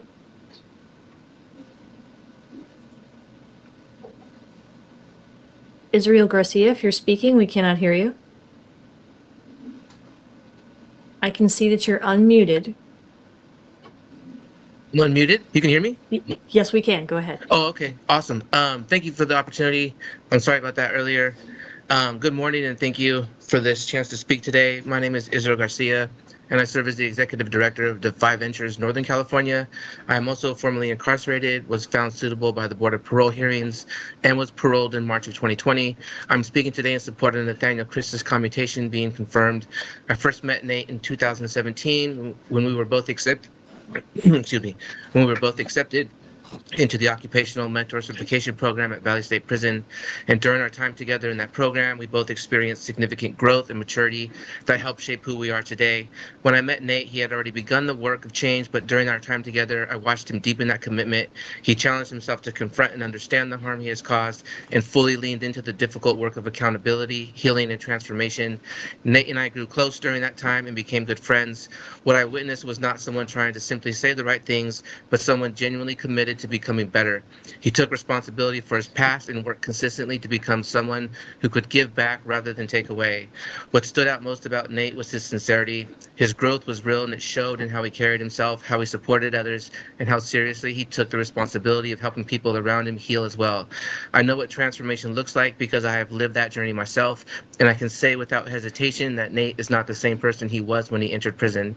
He has done the work, he has earned trust, and he has become someone capable of contributing real good to his family and the community. I am also prepared to support Nate during his reentry journey, not only through Defy, as Nate is an alum and all of our organizational services, but also personally through mentorship and connection to a strong supportive network. I respectfully ask this panel to recognize the person that Nate is today, and I believe he is ready for the opportunity to come home and continue that work on the outside. Thank you very much. Thank you. Chairperson, there are no more speakers for Nathaniel Chris. Thank you, moderator. The next case is Stanley Flores v. 92587, item 16. Moderator, can you please call for speakers in support? Thank you. Chairperson, there are no speakers signed up to speak in support of Stanley Flores. Thank you, moderator. We will now take speakers in opposition to Stanley Flores. Thank you. We have one, John Cross.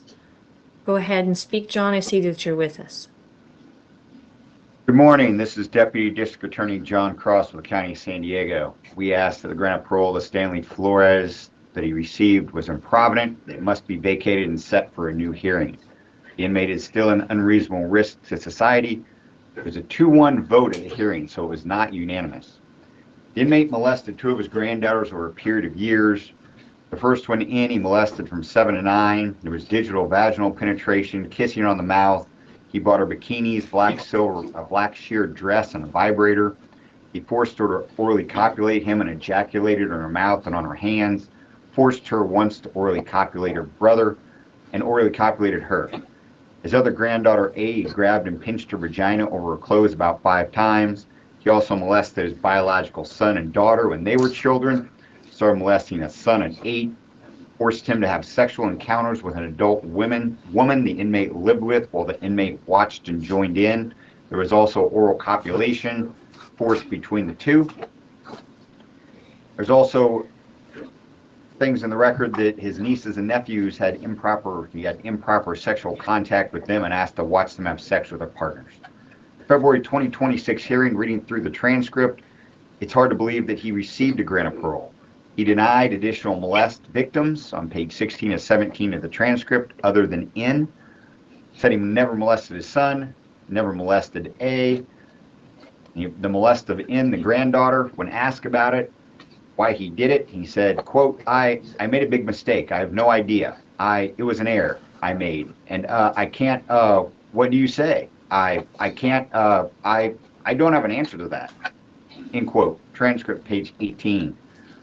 Said he did not have the urge to sexually molest children on page 19. When asked if he did when he molested N, he said he can't remember that far back, again on page 19. Denied he was sexually inappropriate with others on the record on page 19. Your 2 minutes have elapsed. Please conclude your statement. I don't have time to go on, but please, I implore you to read through the record because there is more. This was an improvident grant of parole, even with the health issues which he had at the time of the molest. So this should be vacated and set for a new hearing. Thank you. Thank you. Chairperson, I have no more speakers signed up to speak for Stanley Flores. Thank you, moderator. The next case is Barry Duncan, C83887. This is item 17. Moderator, please call for speakers in support. Thank you, Chairperson. I have neither speaker signed up to speak in support of or in opposition to Barry Duncan. Thank you, moderator. The next case then is John Nixon, F02851, item 18. Moderator, can you please call for speakers in support?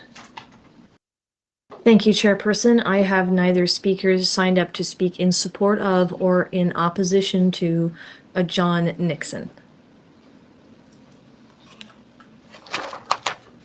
All right, thank you, moderator. The next case is Michael Smart, E69795. This is item number 19. Please call for speakers in support. Thank you, Chairperson. There are no speakers signed up to speak in support of Michael Smart. Thank you, moderator. We'll now take speakers in opposition to Michael Smart. Thank you, Chairperson. There is one signed up, Michael Milano. Again, go ahead. Your 2 minutes starts when you begin to speak. Thank you very much. Commissioners, I do just want to point out that it does appear that the LADA's office did not really oppose parole at the previous hearing. However, subsequent to that grant of parole, there was a rules violation on March 9 of 2026. I understand it has something to do with commissary behavior and throwing away food or a tray.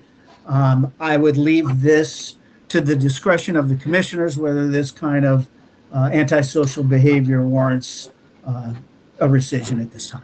Thank you so much. Thank you. Chairperson, I have no more speakers signed up to speak for Michael Smart. The next case is Michael Turner, F86453, item 20. Please call for speakers in support, moderator. Thank you, Chairperson. I have neither speakers signed up to speak in support of or in opposition to Michael Turner. Thank you, moderator. The time is now 10:37 a.m. and we are going to take a brief break for about 10 minutes. So let's meet back here at 10:47.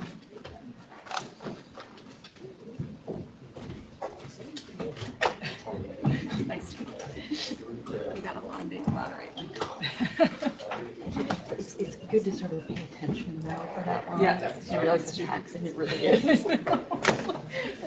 My husband texted me and I feel like Oh, Mr. Buckley, that was a fun hearing. I was just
Yeah.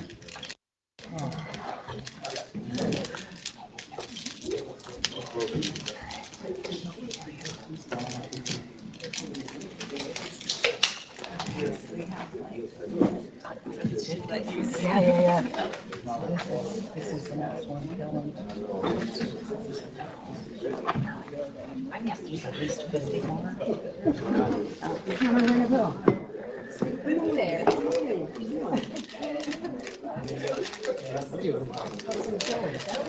All right. We have reconvened. Thank you, everyone. It is now 10:50 a.m. and we are back in session. Moderator, are you with us? Yes, I am. All right, moderator. I think we are ready to move on to the next case. Are you ready? Yes, ma'am. All right, moderator, we will now look at Jessica Cowan, WF 5384. This is item number 21. Moderator, can you please call for speakers in support?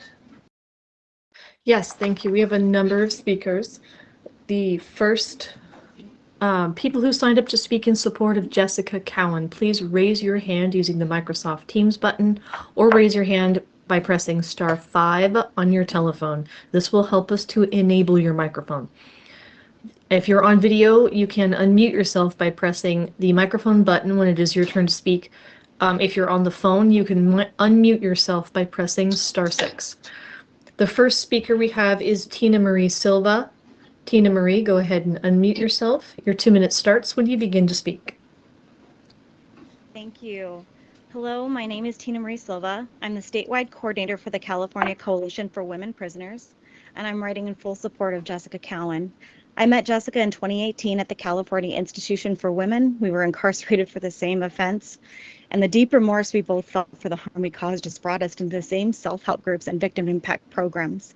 From the beginning, I watched Jessica dedicate herself wholeheartedly to this work. She consistently pursued opportunities for growth, completing programs that focused on accountability, healing, furthering her education, taking courses to prepare for stable employment upon her release.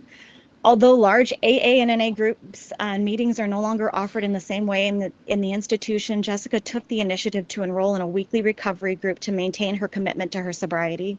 She now teaches Celebrate Recovery and is preparing to facilitate a program called Responsibly Driven. That program is designed to help individuals with similar offenses to take accountability and gain insight. Jessica's commitment to her personal transformation is evident through her incarceration and is reflected in her record. Her sincerity is clear in the honesty and accountability she demonstrated during her board hearing. For these reasons, both commissioners and the surviving victims expressed their belief that she understands the harm she caused and is prepared to safely return home. I think that recognition speaks volumes.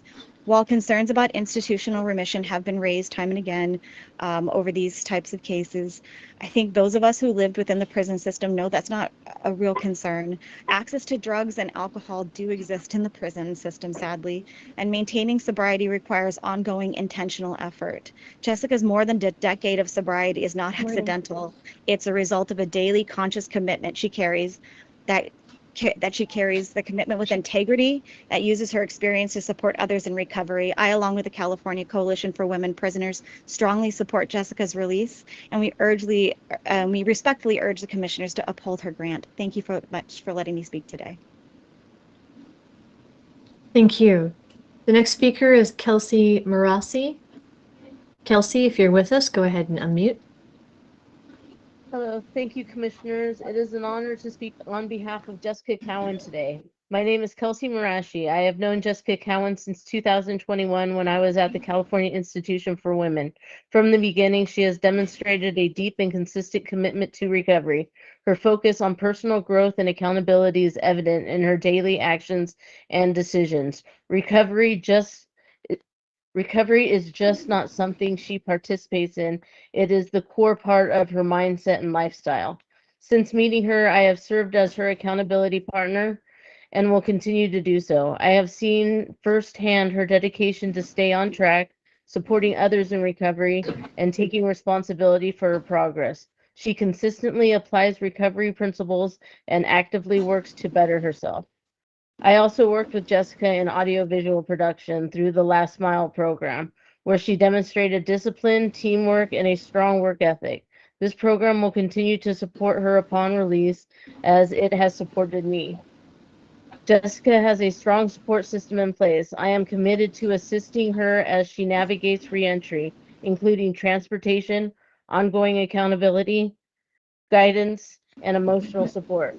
I fully support the upholding of her grant at her hearing, as I believe she is prepared to continue her recovery and reintegration successfully.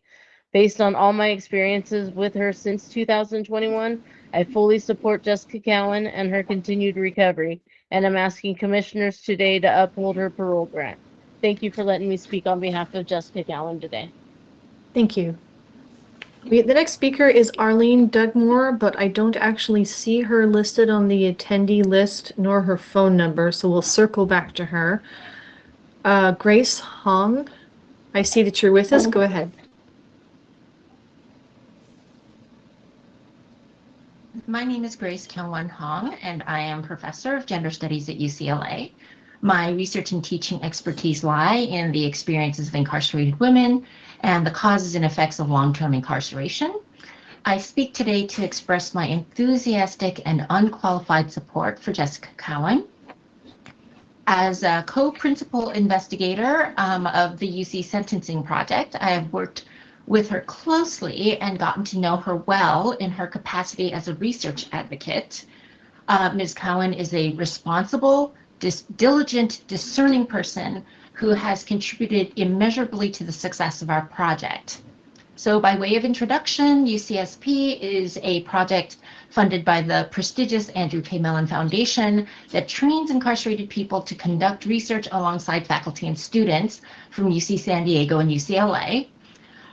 Ms. Cowan was selected as only one of 12 research advocates through a highly competitive process and has been serving as one of the leads for our creative writing stream. So in addition to taking and then facilitating the creative writing class, she helped organize its first ever poetry reading last September. She led this enormous logistical and artistic endeavor, working collaboratively and respectfully with CIW program staff, other incarcerated poets, and the creative writing teachers. This reading allowed the incarcerated participants to powerfully convey to the audience the rehabilitation and healing they had come to through their creative writing. It was an incredible success, something that poets and audience members alike, including myself, felt was a transformative experience, in large part due to Ms. Cowan's astute leadership. In addition to her work with UCSP, she has proven her investment in education by earning an Your 2 AA minutes degree, has elapsed. Please conclude your statement. while incarcerated. I hope that you will recognize Ms. Cowan's rehabilitation and find her suitable for release. Thank you. Thank you. The next speaker is Joseph Hankins. I see you're with us. Go ahead. Good morning, commissioners and everyone. It is an honor to be able to speak in support of Jessica Cowan. My name is Joseph Hankins. I am a professor at the University of California, San Diego. I've had the good fortune to get to know Jessica over the past year and a half through her participation in the University of California Sentencing Project. As my colleague just mentioned, this is a cross-prison wall project that looks at the impacts of long-term incarceration on people in women's prisons and helps strengthen networks of accountability and healing among incarcerated and formerly incarcerated people. I serve as one of the co-principal investigators for this project. Jessica is one of the leaders of this project, helping run 2 of our programs inside. One, a storytelling group where incarcerated people reflect on their incarceration and how to support each other in taking accountability, and 2, a creative writing group that my colleague just gave more detail on. Jessica has been a dependable and committed leader in this project, showing a dedication to her own accountability and to creating spaces for others to better support each other. She's been an essential part of the project, serving as a mentor to many others inside on their healing journeys. Jessica has my highest respect. Working with her over the past year and a half, it is clear to me why she was found suitable for parole. Were Jessica to be released, she would be able to continue her work with us in a paid position. We would invite her to join our community advisory board and continue to serve as a mentor for others inside and outside of prison. We have a network of people in the Los Angeles area, myself included, ready to support her in a transition to life outside of prison and to help her continue her service to community. Thank you for this opportunity to speak on behalf of Jessica Cowan. She has my strongest support, respect, and recommendation. Thank you. The next speaker is Gracia Meza. I do not see her on the attendee list, so we will circle back to Gracia. Kim Miller on the phone. Kim, if you would like to unmute yourself, go ahead and press *6.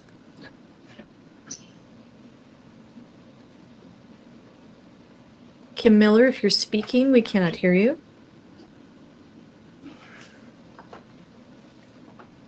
You can press *6 to unmute your phone. We'll circle back to Kim. Sandra Ziesmer, I see you're with us. Go ahead and unmute yourself. Thank you, Commissioners, for your time. My name is Sandra. I am a leader facilitator with Celebrate Recovery. It is a Christ-centered recovery group that works on steps, principles, and tools for hurts, habits, and hangups. I have been leading and facilitating for approximately 12 years. For the last 2 years, I have been going inside with incarcerated women, and I've had the pleasure of having Jessica as my facilitator leader inside. She is committed, accountable to herself, to me, and to the other women in the group, as well as to staff. I have witnessed her actively work on her sobriety and her recovery journey. While inside, she continues to learn and grow, and she is an asset on the inside. I know she will be an asset, continue to be an asset on the outside when she is released. I'm respectfully asking the Commission to uphold Jessica's release. And thank you for letting me share. Thank you. The last speaker I have is Rosie Stockton. Go ahead. Hello, my name is Rosie Stockton, and I'm an instructor of gender studies at UCLA and also a researcher with the University of California Sentencing Project, as my colleagues mentioned, which is a Mellon-funded grant that brings together graduate students, faculty, and formerly incarcerated and currently incarcerated researchers, of which Jessica is a part. And I'm here to unequivocally express my support for Jessica and to support in upholding her parole grant. I've known Jessica for the past 3 years, and I've had the privilege of teaching poetry to her in the UCLA poetry class at the California Institution for Women.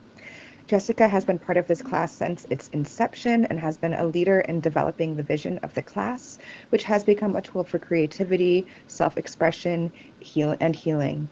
Through the poetry, and specifically Jessica's poetry, she's encouraged she's reflected on her past, taken ownership of her narrative in a way that has promoted personal growth, emotional healing, and accountability. I can attest from both her poetry and from her participation and leadership in the class to her introspection, integrity, consistency, her hardworking spirit, and her ongoing dedication to transforming herself and her life. In the class, she is a very effective and compassionate leader. As my colleague mentioned, she was critical in organizing a very meaningful poetry event that happened last year at CIW, which included her working closely with CDCR staff and also with people from UCSP to make sure this event was possible, which allowed family members to attend this event as well. I believe Jessica's skills that she's shown in this are not only confined to the classroom and would translate to success upon her release, and I am to supporting her through the myriad of resources at UCLA and at the UC Sentencing Project to support her and her reentry. Thank you for your time and consideration, and she has my unconditional support and recommendation. Thank you. I'd like to give one more chance to Arlene Dugmore. I do not see that she has joined us. Gracia Meza. Again, I do not see her attending on the list. And last is Kim Miller by phone. I see that you're with us, Kim. Go ahead and unmute your phone by pressing *6. Go ahead, Kim. Oh, you've muted yourself again. You can press *6. There you go. Can you hear me now? Yes, we can. Go ahead. Okay. Thank you for this opportunity to speak today. My name is Kim Miller. I'm sorry. And I am Jessica Cowan's mother. I stand before you understanding the seriousness of my daughter's actions and the pain they have caused. As her mother, that has been incredibly hard to carry. But I also stand here having seen her take responsibility and truly reflect on what she has done. During her time in custody, I have watched Jessica change, not just in words, but in who she is, her attitude, her behavior, and the way she carries herself. She has taken every opportunity given to her to grow, and I believe with all my heart that those changes are real. She is not the same person who came in. She has done the hard work, and she continues to do it. If she is granted release, she will have a stable home with me. I will be there every step of the way to support her, guide her, and make sure she follows all conditions set before her. She is my daughter, and I know her. I truly believe she is ready for a second chance. Thank you again for your time, and I hope you uphold the parole's decision. Thank you, ma'am. Chairperson, I have no more speakers in support of Jessica Cowan.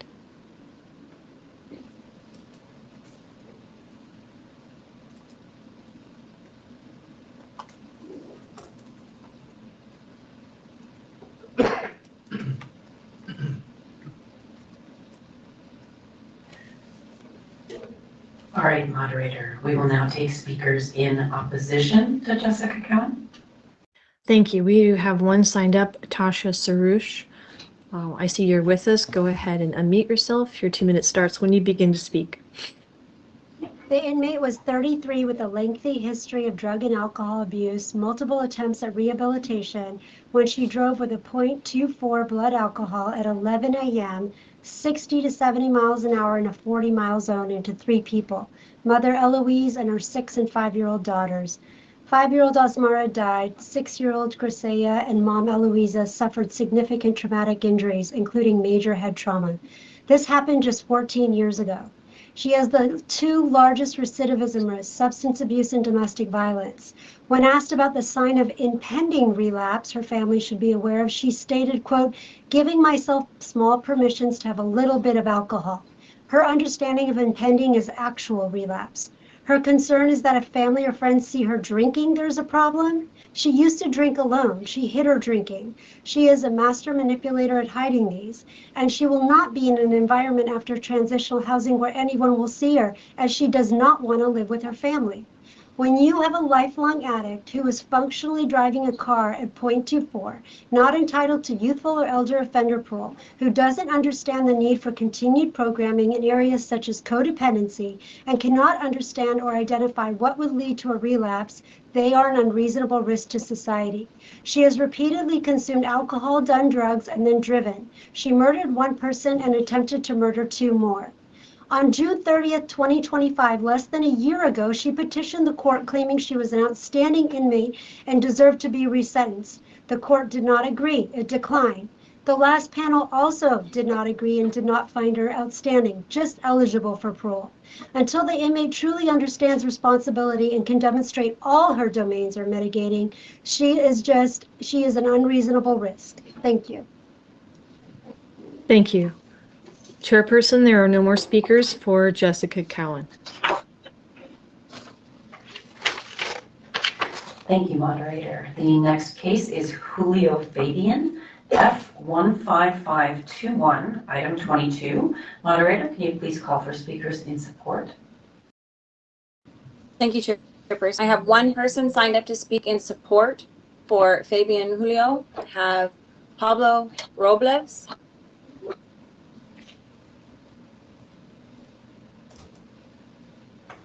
I believe your microphone has been enabled. Go ahead and press *6. Hello? Hello? Yes, we can hear you. Hello? Yes. Sir. Okay. Good morning. Good morning. Your Honor, I'm here for my wife, Yemina Arellano.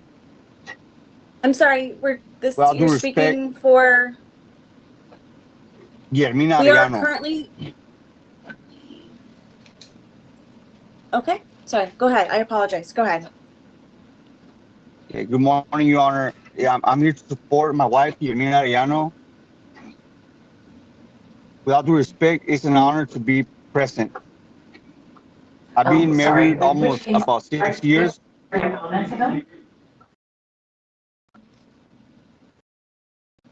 I've been married almost about 6. I apologize, sir. Who are you speaking on behalf of? Yemina Arellano. We are not currently on that case. We are working on Julio Fabian. I called Pablo Robles. Is your name Pablo Robles? Okay. No, my bad. Thank you, sir. I apologize. Pablo, yes, I see your hand is raised. Go ahead and, yes, sir. You can unmute your microphone. The top of the screen.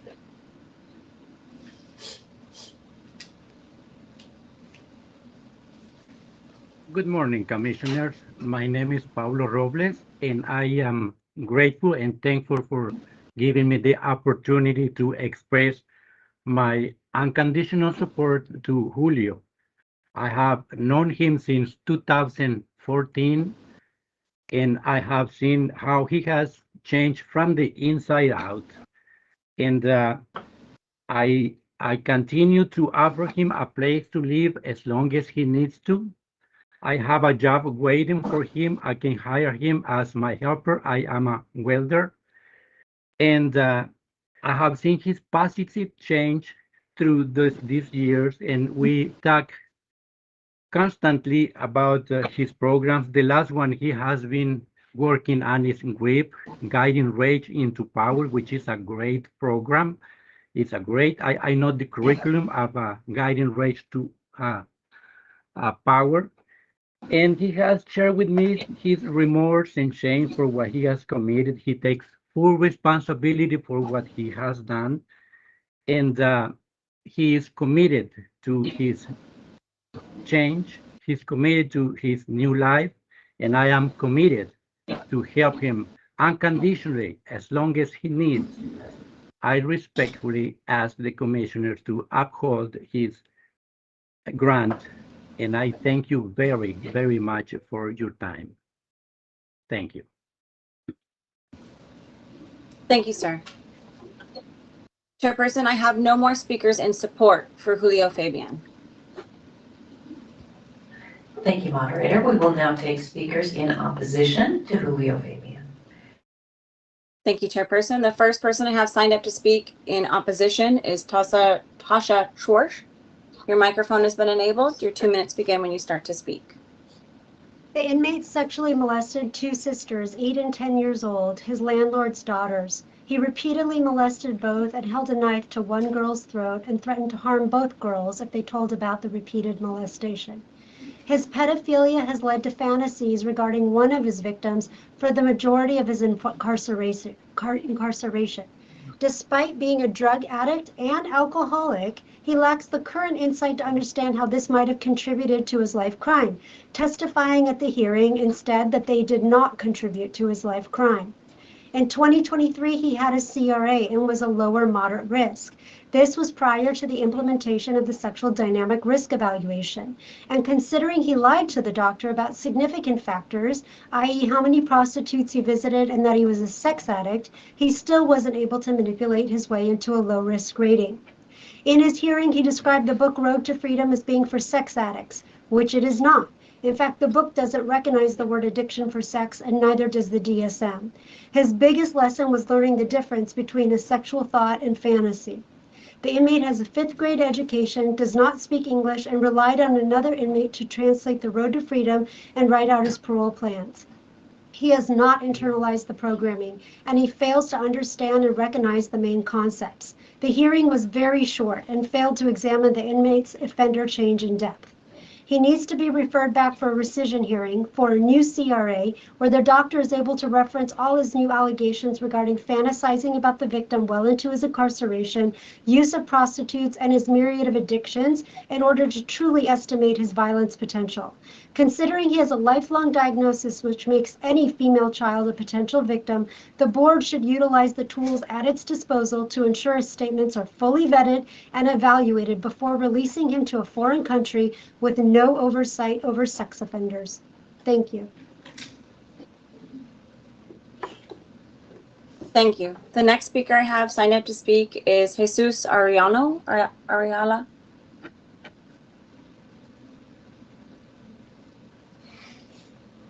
Bear with me one moment. I did see him in the participation list.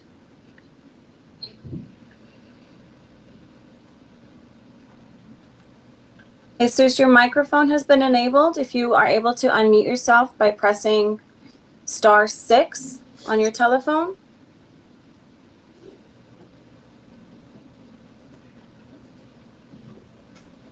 Hello. Yes, sir. I can hear you. Hello. Okay. Yes, sir. Good morning. Good morning, commissioners. I'm here to support my wife, Guillermina Arellano. With all due respect, it's an honor to be present. I've been married almost 6 years. We have a blessed family with 6 children. About my wife, she's an understanding, smart, compassionate woman. With that being said, the impact and that trauma that this situation has haunted us all these years is something not nice. It's hard sometimes.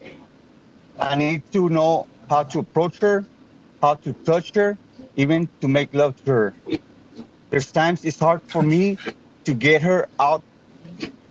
There's times it's hard for me to get her out that black cloud. We've been through a lot and find strength in our love. It's hard when my wife feels insecure and I need to keep reminding her that everything's going to be fine. Thank you for letting me speak on behalf of my wife, Guillermina Arellano. Thank you, sir.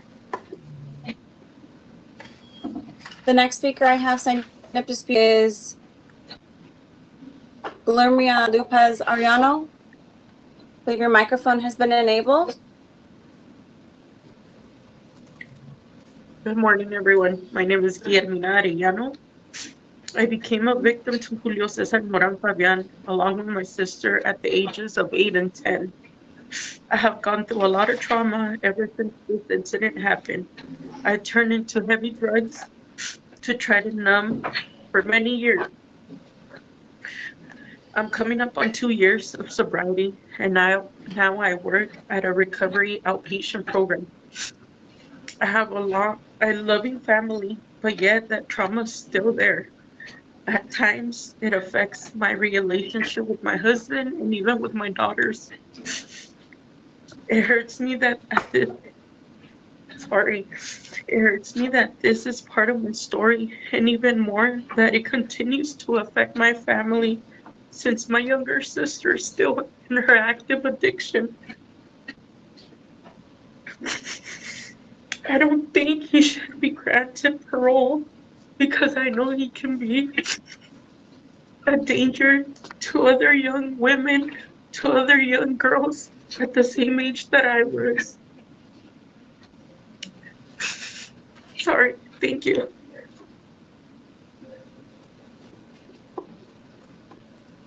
That's it. Thank you, ma'am. The final speaker I have is Roberta Lopez. I do not currently see her in our participation list. Roberta, if you are in this meeting, please press *5 on your telephone to raise your hand. This will help us enable your microphone.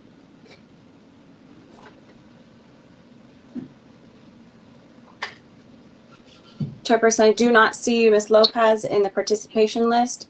I have no more speakers in opposition for Julio Fabian.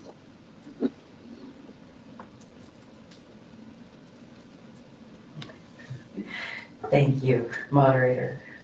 We will now move on to the next case, Jorge Hernandez, F45420, item 23.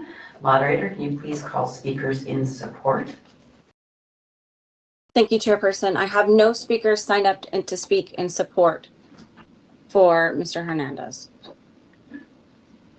Okay, we will now take speakers in opposition to Jorge Hernandez. I have one speaker signed up in opposition for Jorge Hernandez. I have Michael Maliano. Your microphone has been enabled. Thank you very much. Commissioners, I would point out that there were 10 victims next of kins at the hearing, and I have full understanding of the static factors and their relevance versus the dynamic factors in the Supreme Court case explaining as much. But this was a particularly callous case, and the static factor of offender self-control at the time of the offense is off the charts aggravating. And the inmate was an 18-year-old gang member in Pomona. He was out hunting for rival gang members. He passed by a park and just saw the victim, Mr. Flores, right there. So he jumped out of the car along with his co-defendant, and he urged his co-defendant to shoot and kill Mr. Flores, which he did. They went a short distance further and they saw victim Lopez. He was also on a bicycle. He tried to ride away, but at the urging of the incarcerated person again, or Mr. Hernandez again, he urged him to shoot Mr. Galvez, and he shot the victim, injuring him severely. I wanted to point that out and make sure that you are aware of that, and we oppose at this time. Thank you. Thank you, sir. Chairperson, I have no more speakers in opposition for Jorge Hernandez. All right, moderator, we will now move on to the next case, Glenn Johnson. That's T90967, item number 24. Moderator, could you please call for speakers in support? Thank you, Chairperson. People who are signed up to speak in support for Glenn Johnson, please raise your hand using the Microsoft Teams button or by pressing *5 on your telephone. This will help us enable your microphone. The first speaker I have signed up is Cassidy Bordeaux. Cassidy, your microphone has been enabled.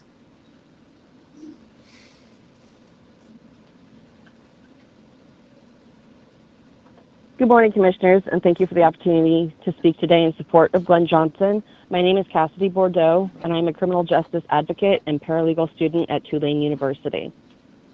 To give the board some background, I first met Glenn in 2022 when I was working with a social justice nonprofit, and over the last 3.5 years, I've gotten to know him very well, along with his extensive family. Through my work with incarcerated individuals from all over the country and people re-entering society, I've seen what it takes to succeed on the outside, and Glenn stands out. He's thoughtful, he's self-aware, and he's grounded. He takes responsibility, reflects on his actions, and is intentional about how he shows up. And as is evidenced by his work as a facilitator while incarcerated, he also consistently tries to lift other people up. One thing that's always stood out to me about him is how he handles setbacks. When he was denied parole last year, he didn't shut down or become negative. He stayed focused, stayed positive, and kept moving forward. And I think that really speaks to who he is today. Another thing that I know about how successful people will be, both during and after reentry, is the kind of support network that they have waiting for them. And Glenn has a really strong support system waiting for him. He has an extensive network of family and friends, and I have personally committed to helping support him through his transition. I've offered him an opportunity to work with me in criminal justice advocacy and media because I believe he has something meaningful to contribute. From everything I've seen, Glenn is ready, not just to reenter society, but to be a positive part of it. To me, Glenn represents what restorative justice is supposed to look like: accountability, growth, and a real commitment to giving back. Granting him parole wouldn't just recognize his progress, it would affirm that this process actually means something. And I believe Glenn Johnson has earned that Your 2 minutes opportunity. have elapsed. Please conclude your statement. Thank you for your time and consideration. Thank you. The next speaker I have is Tyrion Townsend.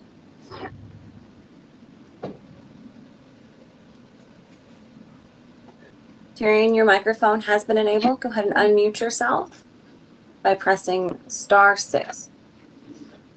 Hello, can you hear me? Yes, sir, I can. Oh, okay. I don't know what's going on with the video. So I'm just going to turn my camera off. My name is, first of all, thank you for this opportunity. Greatly appreciate it. My name is Tyrion Townsend. I am a friend of Ben Johnson, and I'm here to speak to not only in support of, but just a personal appreciation for what he's accomplished. I've known Glenn for 20 plus years, and I too was incarcerated, and that's where we met. We've gone through a lot of transformation together, both firsthand as going through doing time and being incarcerated, and now when I talk to him. So I am home. I'm fortunate to have an insight on what Glenn can expect when he comes home, and I share this with him constantly. Through our communications, we've been able to assert his foundation and his understanding and what's going to be asked of him once he is released from incarceration. And I truly believe that Glenn has the capabilities and understands and is willing to apply all that he has learned and gained through his time of incarceration. This does not erase what Glenn did, and he knows this. And so to make amends is only one aspect of it, but to go on being a human being and understanding that there is a responsibility as a citizen, as a civilian, that is going to be called upon him is the thing that weighs most on Glenn, and he's ready for it.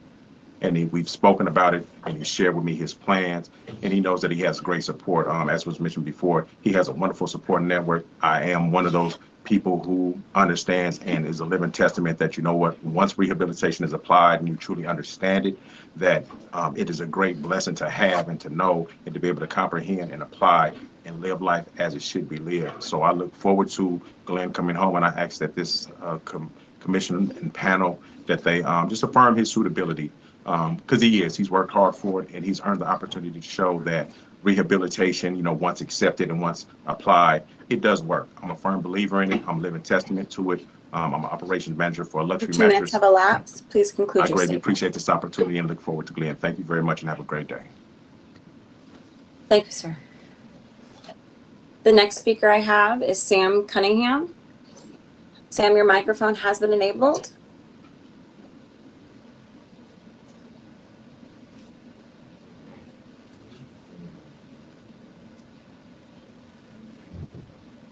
Sam, if you're speaking, I cannot hear you. You're able to unmute yourself by pressing *6 on your telephone. Or if you're using the Microsoft Teams, you may unmute yourself by pressing the microphone button at the top of the screen.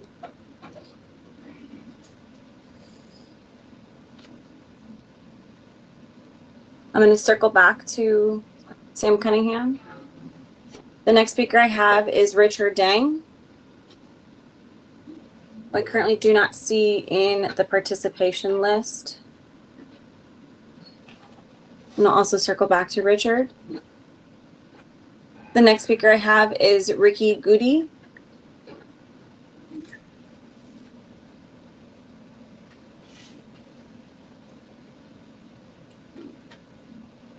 Have is Nima Washington. So your hand is raised. Go ahead and unmute yourself by pressing *6. Oh. Yes, ma'am. Good morning, Commissioners. My name is Nima Washington, and I'm a friend of Mr. Johnson's. I was formerly incarcerated for 32 years. I was initially sentenced to life without the possibility of parole. I was granted, found suitable and granted parole roughly about 6 years ago. I currently work with the youth in Berry J. Juvenile Hall. I was one of Mr. Johnson's mentors. He studied with me. He worked out with me. We have maybe 2 or 3 phone calls every single week, just going over the self-help that he's participated in. And I believe he's earned the opportunity to return to society. I believe he's sincere.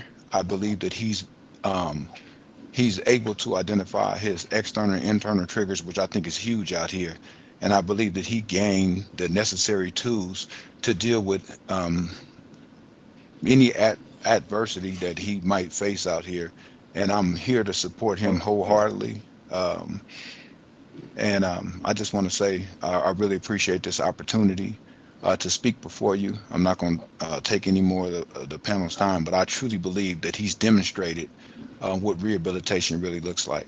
Thank you for your time. Thank you, sir. Wanted to give another opportunity for Sam Cunningham. Sam, I see you in the participation list. Are you able to unmute your microphone?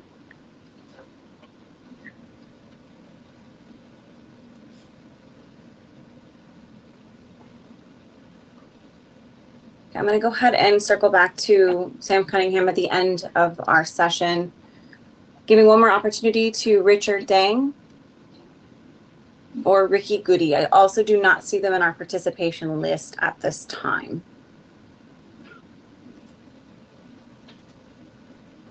Chairperson, I have no more speakers in support for Glenn Johnson. Thank you, moderator. We will now take speakers in opposition to Glenn Johnson. Thank you, Chairperson. I have one speaker signed up to speak in opposition. I have Estelle Jarrett.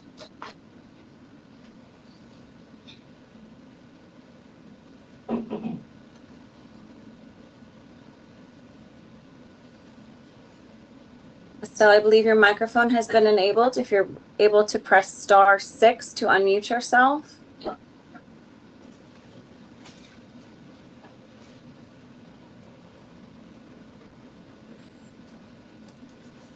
Can you hear me?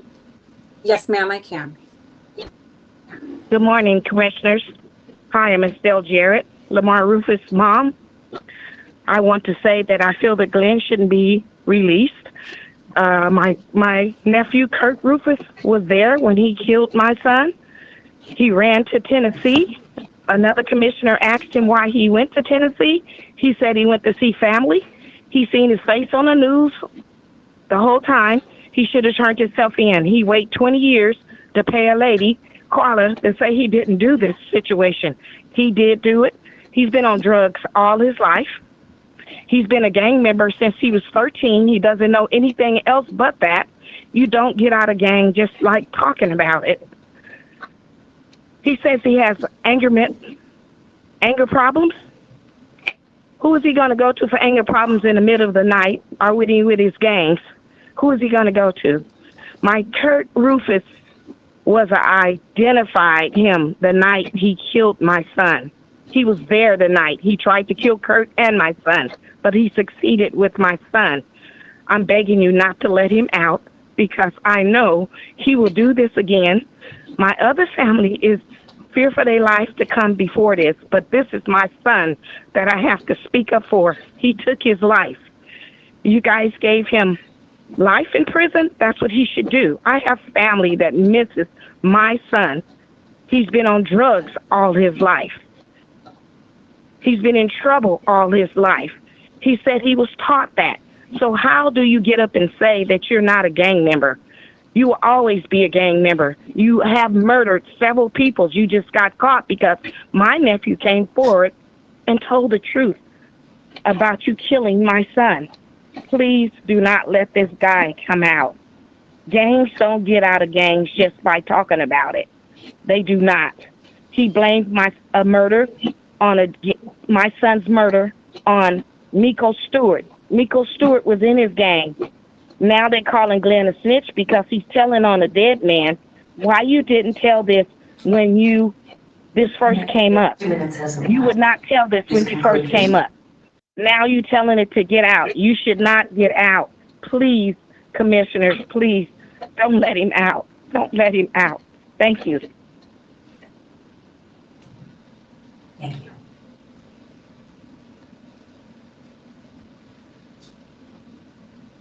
Thank you, Chairperson. Bear with me one moment. We have a speaker being added to the speaker list as we speak. Okay.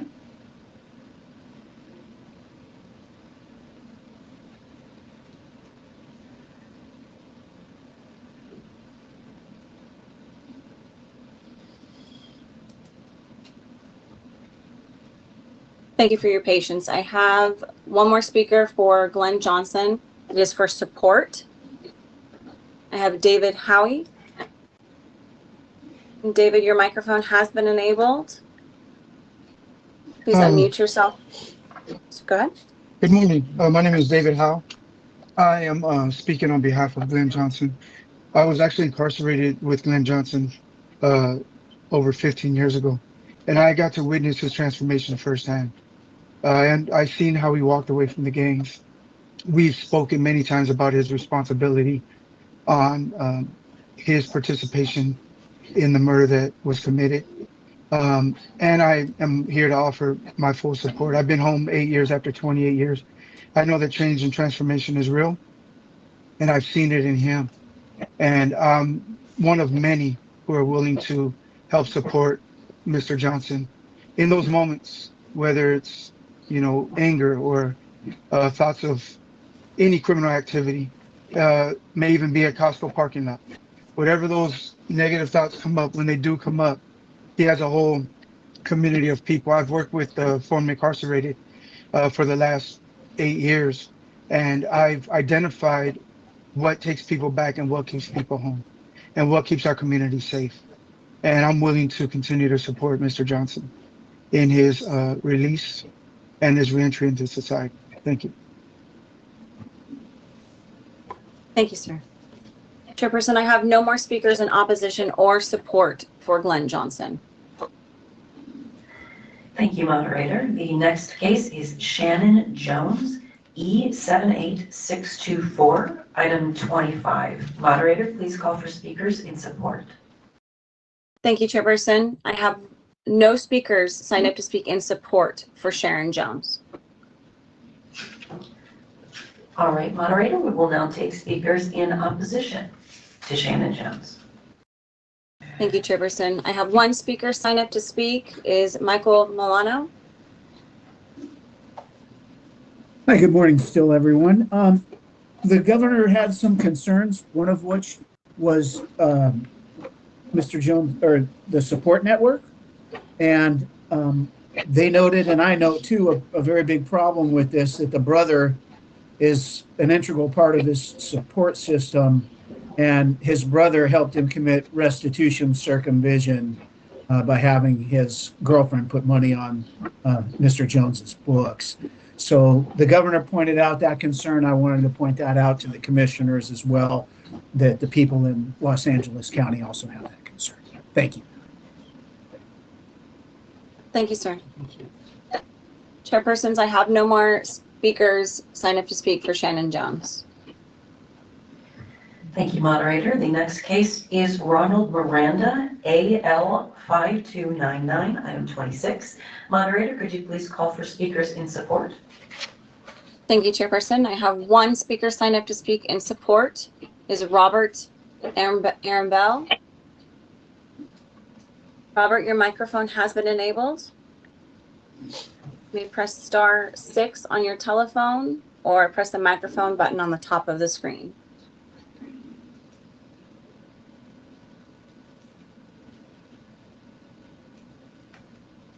Robert, if you're speaking, we cannot hear you. Are you able to press *6 on your telephone?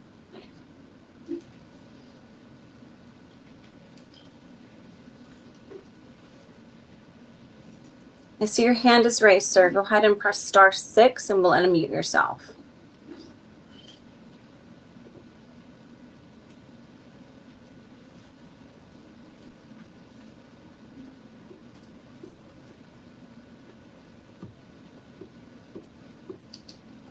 I still show you as muted, sir. Go ahead and try and leave the meeting and come back in, and we'll see if that is able to resolve the problem. I can circle back to you at the end of this session.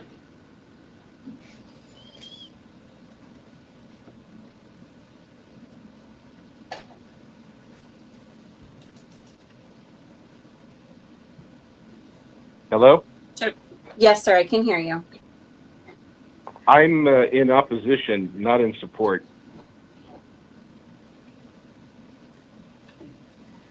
I apologize, sir. Okay, I have the only speaker I have to speak in opposition for Ronald Miranda is Robert Ambell. I have no other speakers to sign up to speak. All right, so we don't have any speakers in support. We now take speakers No in speakers in opposition. support.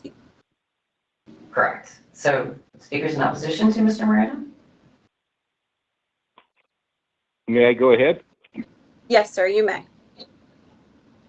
Good morning. My name is Robert Armbell. I am a son of the victim in this case. This man, Ronald Gerald Miranda, murdered my father in 1980, and then he was on the run for 31 years before he was captured in Florida. He was then tried in Merced County and convicted of first-degree murder in April of 2012. He was sentenced to 25 years to life. He roughly has served 14 years.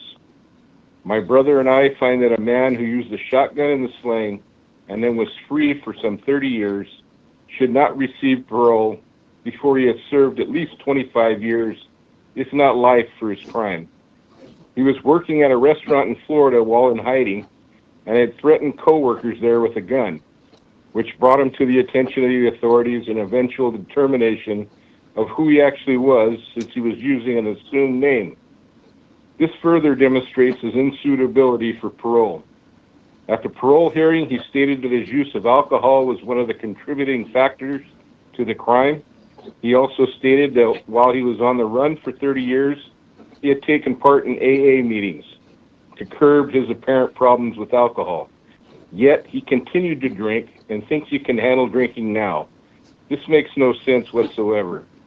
Miranda also seems to think the crime was an accident and that he could easily have been found if someone had bothered to look for him. He fails to include that he used an assumed name and was in hiding on the other side of the country. We've suffered for 46 years from this horrific event, and it looks like it will continue. First there was the crime, then his disappearance, then the trial and sentencing, and now his parole. This seems to have no end. So we ask of you to step in and stop this miscarriage of justice. The victim was Mitch Armbell, and I am his son, Robert Armbell. Thank you very much for your time. Thank you, sir. Yes. Chairperson, I have no more speakers for Ronald Miranda. Thank you, moderator. The next case is Joseph Nunn, BB 8080, item 27. Moderator, can you please call for speakers in support? Yes, Chairperson, I have the first speaker I have signed up to speak in support for Joseph Nunn is Lisa Needham. Lise Needham, I apologize. Thank you very much. Commissioners, thank you for this opportunity to speak on behalf of my brother. My name is Lise Needham. Joe Nunn is my younger brother. I'm speaking today to support his bid for parole and to share what I've personally seen during the many, many years of his incarceration. Throughout this entire period, we've maintained a consistent connection with many, many visits and phone calls. And I've had the opportunity to watch him grow significantly over this time. I believe I've seen real change. I've seen my brother become more thoughtful, more self-aware, and more accountable, more reflective. He takes full responsibility for his actions, and he is truly remorseful. I've seen a major transformation in the way he manages stress, addresses his mental health issues, and works through the childhood traumas that have affected him for so many years. He has shown me that he is committed to understanding himself, making better choices, and living in a healthy and responsible way. I also want the board to know that Joe will never be alone. He has support in the community for housing, for transportation, after transitional housing. I have resources in place to help him with the next steps, obtaining employment, continuing to work on his personal growth by securing professional services to support his stability and success, including services related to mental health, personal development, and re-entry into the community. I believe my brother has worked hard to change, and I believe he has the support structure he needs to continue that progress outside of prison. I'm committed to standing by him and helping him build a stable and productive life.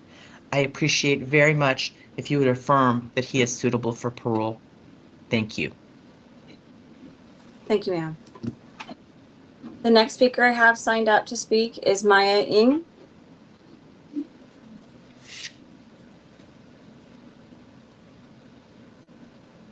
Good afternoon. I'm here to speak on behalf of Attorney Maya Emig. My name is Shelley Idelson.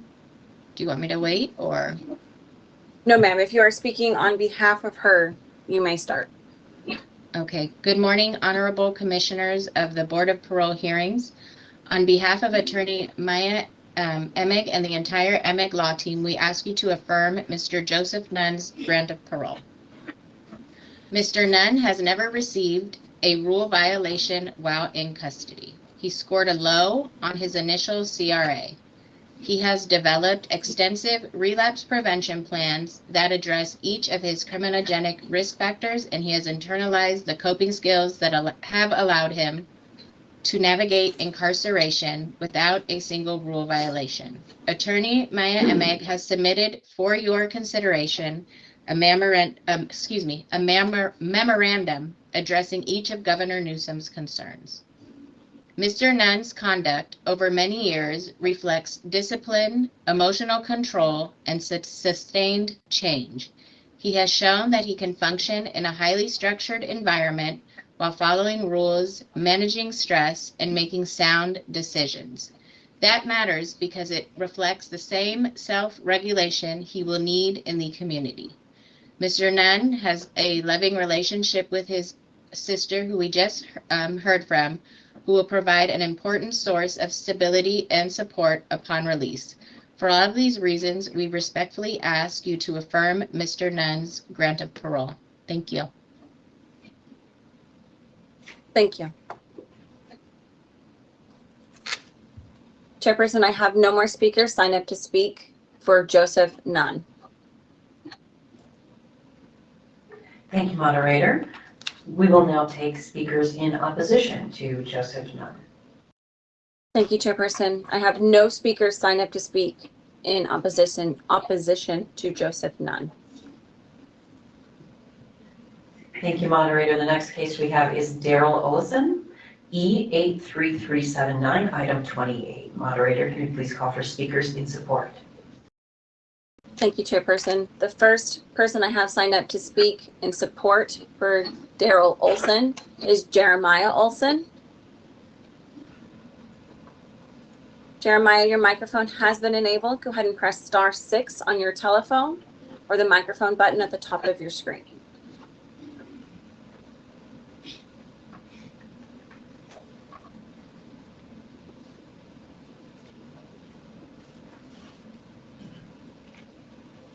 Jeremiah, if you are speaking, we cannot hear you. Go ahead and press *6 on your telephone.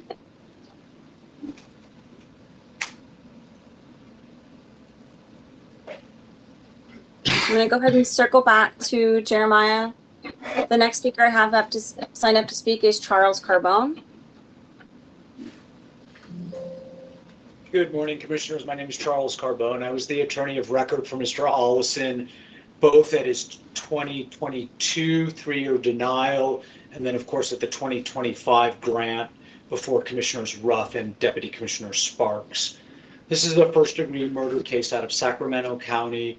There's a minimum eligible parole date of 2014, over 12 years now, and Mr. Olison qualifies both for elderly parole consideration and youth offender consideration. The granting panel noted a number of findings in support of suitability, including Mr. Ollison's insight into the causative factors, his positive programming, his particular victim awareness, and that he had been free of any violence for the last 10 years. Going immediately to the governor's sole concern relating to parole plans, you'll hear shortly from many of his siblings and those in the community that support his successful reentry. In fact, his parole plans were deemed by the granting panel as mitigating. He had multiple relapse plans that were concretized by a requirement that he do 6 months in transitional housing, for which Mr. Olison made those provisions through Action Sober Living and the Francisco Home. He had at the time over 5 letters of support, including a lifelong friend who's a military doctor, with plans to continue his self-help programming in the free community. Further supported in closing with his vocational training as a healthcare facilities maintenance operator with a firm job offer in that capacity. This is an individual I've known for about 6 or 7 years, Commissioners. He's a very solid individual. He's ready for and he's deserving of parole. Thank you. Thank you, sir. The next speaker I have is Shanzi Olson.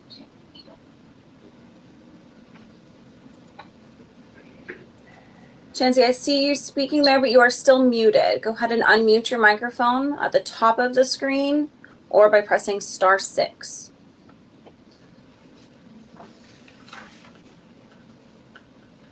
There's a little microphone button at the top close to the leave button on the meeting. I see you unmuted now, Char. Yes, ma'am. Good afternoon. My name is Shanice Ollison, and I am Daryl's Ollison's sister.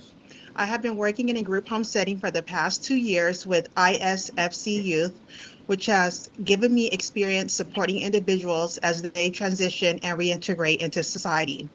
I want to first acknowledge that I understand the seriousness and gravity of the crime. My heart goes out to the victim and their family, and I do not take this matter lightly.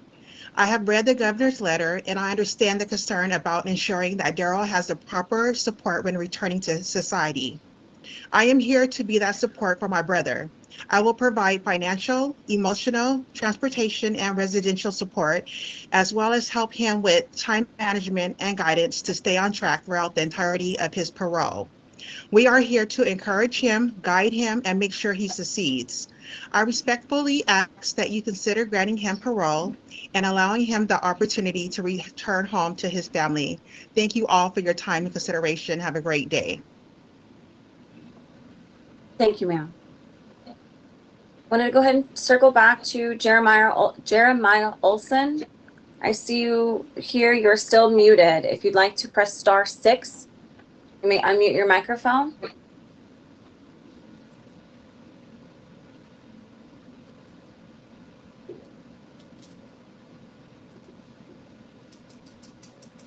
Okay, the next speaker I have signed up to speak is Dewana Gaines.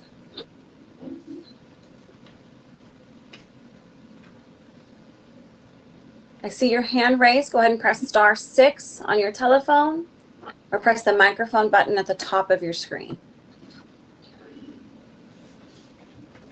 Hello, my name is Dewana Gaines, and Daryl Ollison is my first cousin. I have worked as an executive administrative assistant with the sewer district for the past 25 years.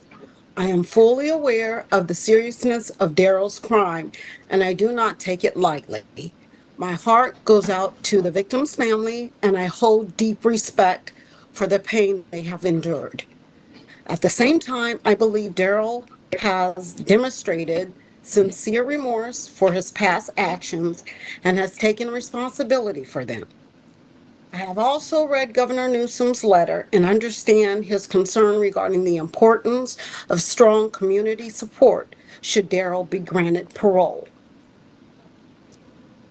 In that regard, I am prepared to be Daryl's full support system.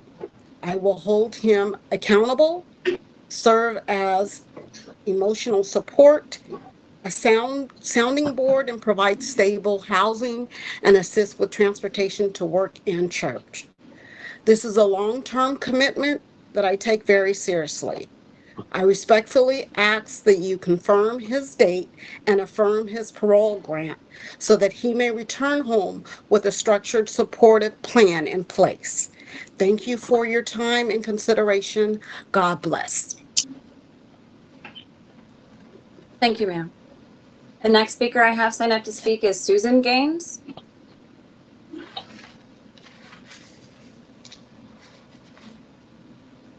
I see your hand raised, Susan, but you are still muted.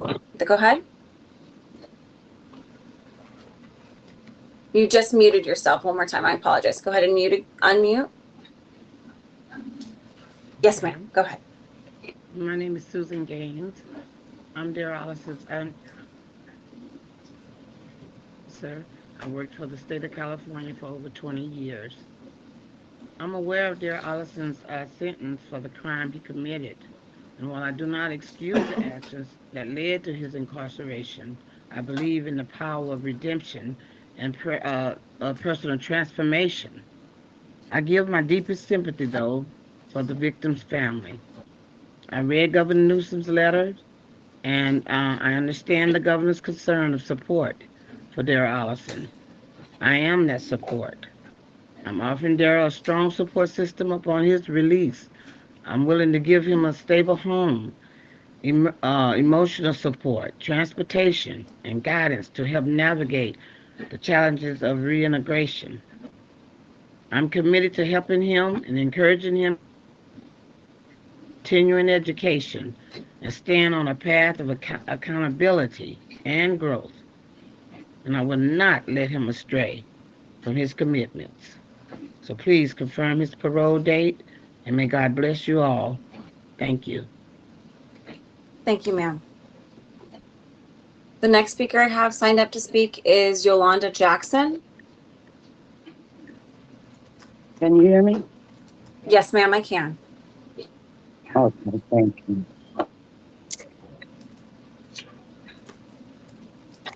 Good afternoon, commissioners.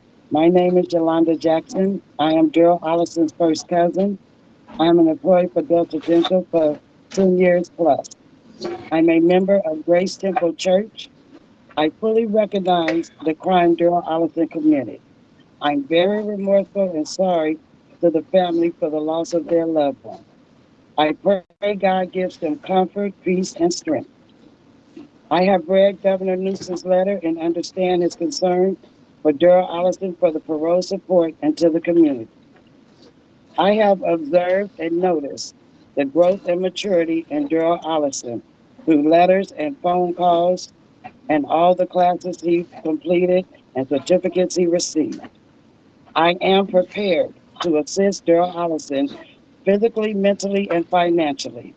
I will also provide housing and transportation, making sure he follows parole conditions and attending all required appointments, as well as attending church and any counseling treatment as needed, and job searching. Please confirm the date and affirm the parole grant. May God bless you all and have a blessed day. Thank you, ma'am. Thank you. Wanted to give Jeremiah Olson one more opportunity before we move on. Mr. Olson, are you able to press *6 on your phone to unmute yourself? Can you hear me now? Yes, sir, I can. Good morning. My name is Jeremiah Olson. I'm a retired school teacher of 4 years of service. I have a master's degree in health, physical education, recreation. Darrell Allison is mine.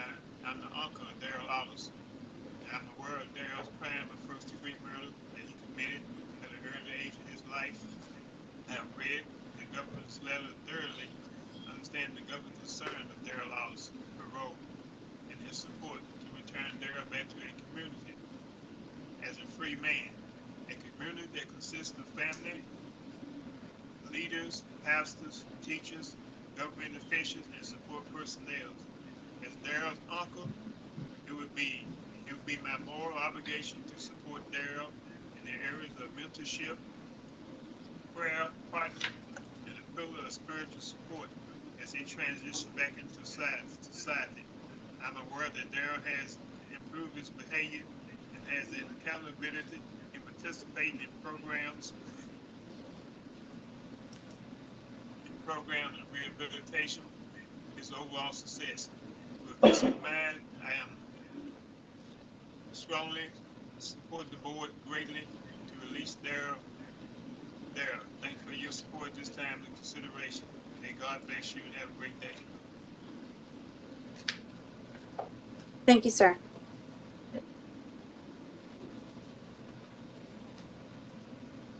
Chairperson, I have no more speakers in support for Darrell Olson.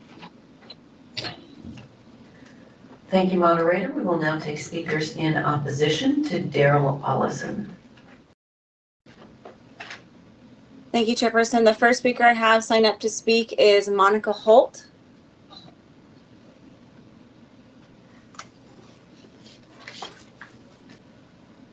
Good morning, good afternoon. Thank you for the opportunity to speak today.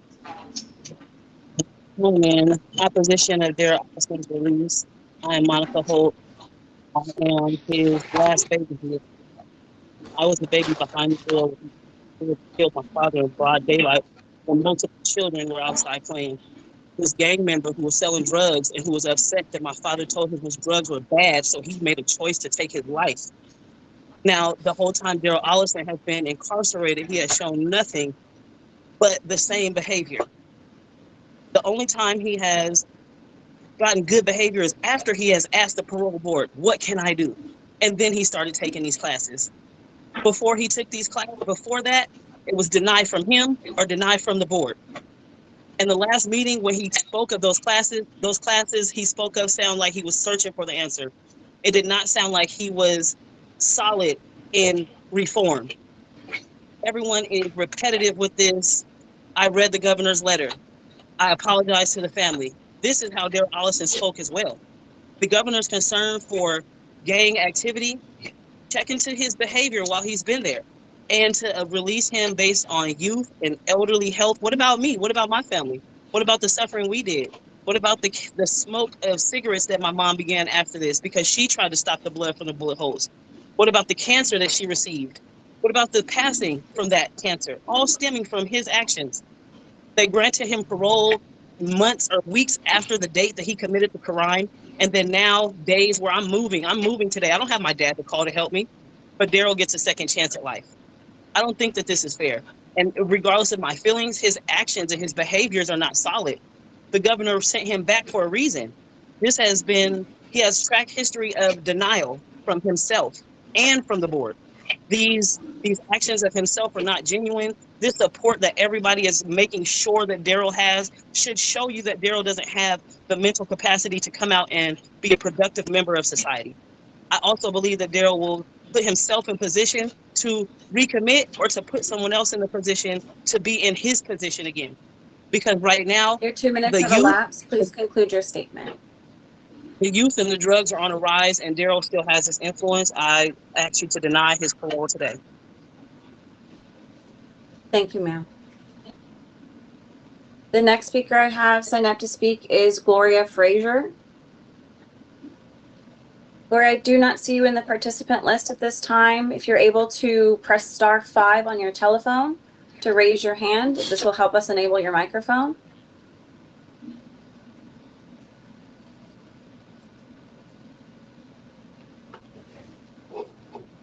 Ms. Frazier, are you with us in this meeting?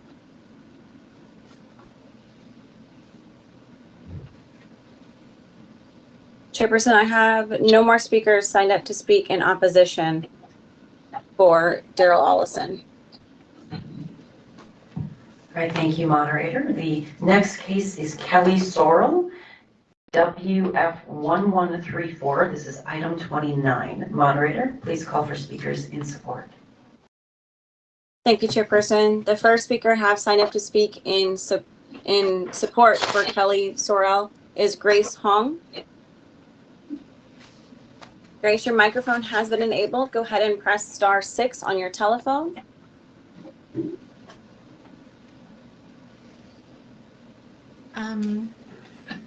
My name is Grace Kyungwon Hong, and I am professor of gender studies at UCLA. My research and teaching expertise lie in the experiences of incarcerated women and the causes and effects of long-term incarceration. So I speak today in unconditional and enthusiastic support of Kelly Sorrell. So since January of 2025, Ms. Sorrell has served as a research advocate for the UC Sentencing Project. I spoke about the UC Sentencing Project earlier today when I spoke in support of Jessica Cohen. Alongside Ms. Cohen, Ms. Sorrell was selected for this coveted position through a highly competitive process and has been serving as our research advocate for our creative writing stream. In my capacity as co-principal investigator, I have worked with Ms. Sorrell closely and have found her to be a generous, considerate and innovative collaborator. In particular, I've been working closely with her in her capacity as the founder and lead of her own stream, which she has named The Language of Our Incarceration. Last year, we invited our research advocates to submit proposals for new projects, and Ms. Sorrell was one of the few who took the initiative to do so. This new project leads a cohort of incarcerated people through the process of telling their own stories. In her own words from her proposal, quote, "The stories will consist of life experiences that led to our long-term incarceration, thus showing society that rehabilitation is possible for those of us who work at it," end quote. Based on her own previous experience of writing her own life story, as an expression of her remorse and rehabilitation, Ms. Sorrell is facilitating this program, which will allow others to do the same. This generosity toward others and desire to make amends by contributing meaningfully to society is a hallmark of Ms. Sorrell's character and will ensure her smooth transition home. Along with other members of UCSP, I can personally commit to supporting her in a variety of ways, including mentoring her in her educational goals and providing social support. Thank you for your time today. Thank you, ma'am. The next speaker I have is Joseph Hankins. Hello, commissioners and everyone. Thank you for this opportunity to speak in support of Kelly Sorrell. My name is Joe Hankins. I'm a professor at the University of California, San Diego, and I've gotten to know Kelly over the past year and a half through her participation in the University of California Sentencing Project. As we've introduced earlier, this is a cross-prison wall project that looks at the impacts of long-term incarceration on people in women's prisons, and that helps strengthen networks of accountability and healing among incarcerated and formerly incarcerated people. I serve as the principal investigator for this project, and I've done related work in CIW for the past 10 years. Kelly has been one of the leaders of this project, selected after a very competitive process. She helps run 2 of our programs inside for the past year. One is storytelling group, where incarcerated people reflect on their incarceration, on how to support each other and taking accountability. And 2, a creative writing group that you've just heard more about from my colleague. Kelly is an engaged, dependable, and committed leader in the project, showing a dedication to her own accountability. And as you've just heard from my colleague, she took particular initiative to create new spaces for others to reflect on their situations and take accountability. She has been a core part of the project, serving as a friend to many others inside, and she has my highest respect. Working with her this past year and a half, it's clear to me why she's been recommended for parole. If Kelly were released, she would be able to continue her work with the UC Sentencing Project in a paid position. We'd invite her to join our community advisory board and continue to serve as a mentor for others inside and outside of prison. We have a network of people in the Los Angeles area, myself included, ready to support her in a transition to life outside of prison and to help her continue her service to community. Thank you for this opportunity to speak on Kelly Sorrell's behalf. She has my strongest, unwavering confidence and support. Thank you, sir. The next speaker I have signed up is Amy Howe.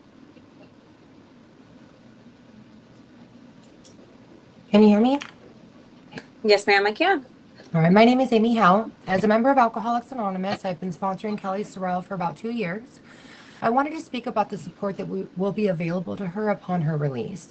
We are a part of a very large sponsorship family that is a community of hundreds of recovered members of Alcoholics Anonymous. Not only will she have my personal support to help her with her transition, she will have those in our family that have been where she is and will be able to aid her physically and emotionally as she adjusts. I look forward to continuing to work with Kelly to maintain her sobriety. I'm certain that she is uniquely qualified to help so many that battle this disease, and I'm eager to see her grow and impact our community in a positive way. It has been a joy and a pleasure to work with her and watch her grow these past couple of years. The woman I know will be an amazing asset to whatever community she is a part of. Thank you for giving me this opportunity. Thank you, ma'am. The next speaker I have is Mike Marcy.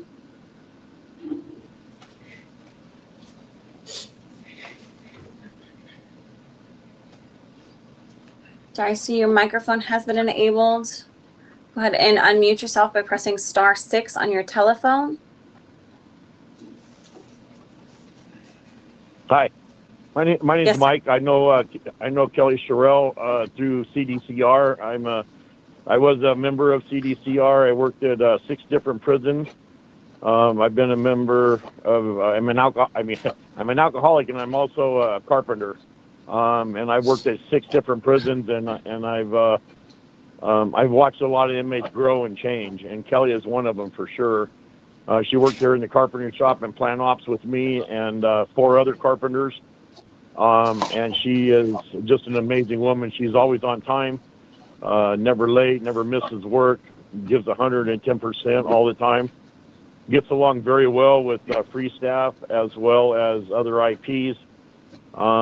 Just an amazing lady. She caught on the carpenter program very fast, learned the tools very well, and then started helping other IPs on our daily tasks. Also, as I said, I'm a member of Alcoholics Anonymous. I've been sober for 31 years. I've worked at 6 different prisons. I also do a panel at AA panel at Monday night at CIM, and I do 2 of them at CIW. Kelly got involved a couple years ago in Alcoholics Anonymous. She studied the book. She continues to study the book. She sponsors people. She has a sponsor. Actually, you just talked to her sponsor, and she's doing very, very well in that AA program. She's just an amazing lady, and I know she will do good out there if she gets the opportunity. She really wants to give back and help others, and she knows how to show them the way. Thank you so much for your time. Thank you, sir. The next speaker I have is Rosie Stockton.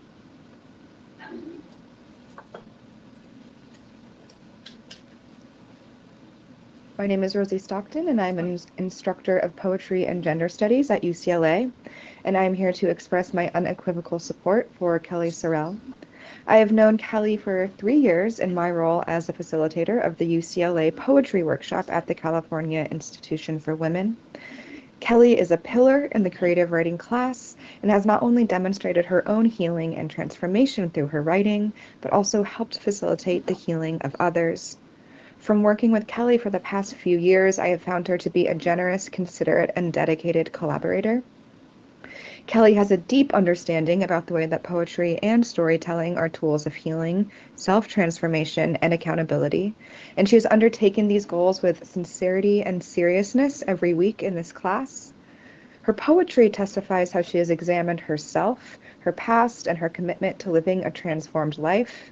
And her healing is not just demonstrated with words, but also with her actions as a facilitator and a leader in this class. In the class, she has both demonstrated how she confronts herself honestly, but also offers concrete support not only as a role model, but to help encourage others' healings.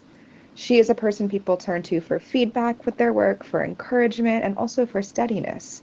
And I've been moved by the way she has invited others to heal and reflect alongside her. She has not only taught lessons in the class, but she's also mentored newer participants and modeled what it looks like to engage with vulnerability, introspection, and the dedication to the daily work of rehabilitation. To reiterate, I wholeheartedly believe that Kelly is a sincere, self-reflective, empathic, and demonstrates a high level of self-responsibility and transformation. I believe that these are not just skills confined to the classroom, but that would translate to her success upon release. Through my network at UCLA, I am committed to providing Kelly with a myriad of resources and connections upon her reentry, and I believe her voice, leadership, and her presence would be an 2 asset minutes to any have elapsed. community Please she complete your reenters. statement. Thank you for your time. Thank you, ma'am. Chairperson, I have no more speakers in support for Kelly Sorrell. Thank you, moderator. We will now take speakers in opposition to Kelly Sorrell. Thank you, Chairperson. I have 1 speaker signed up to speak in opposition. Is Michael Milano?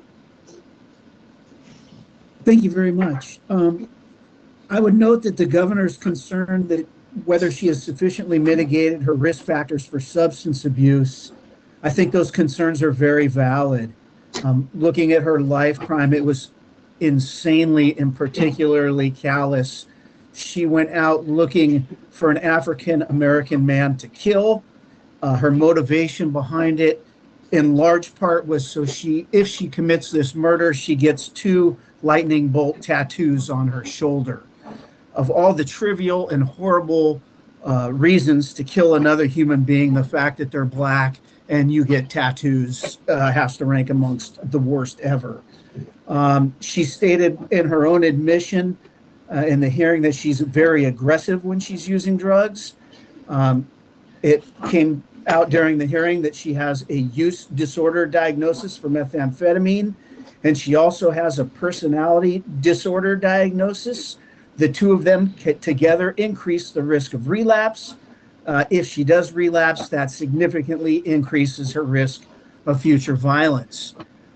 In the hearing, it was noted on a quote from page 13 of the CRA that stress and coping problems could put Ms. Sorrell at an increased risk for substance use and poor judgment. If that's the case, her poor judgment leads to people being murdered, having their throats slit. So the consequences of that relapse are significant and very serious. Thank you all very much for your time. Thank you, sir. Chairperson, I have no more speakers sign up to speak for Kelly Sorrell. Thank you, moderator. We are nearing the end of today's agenda. We will have an opportunity for people to comment on any of the cases on today's agenda after the remaining 2 cases, but you must be on the speaker list. You can submit a speaker card available on the board's website under the tab called Board Meetings and the link called Meeting Agendas. Alternatively, you can call 916-267-0857 and provide your information and the case you would like to speak on. The next case is Jerome Thames, D90070, item 30. Moderator, please call for speakers in support. Thank you, Chairperson. I have 1 speaker sign up to speak in support for Jerome Thames. It's Bonita Thames. Ms. Thames, your microphone has been enabled. Go ahead and press *6 on your telephone. This will enable your microphone.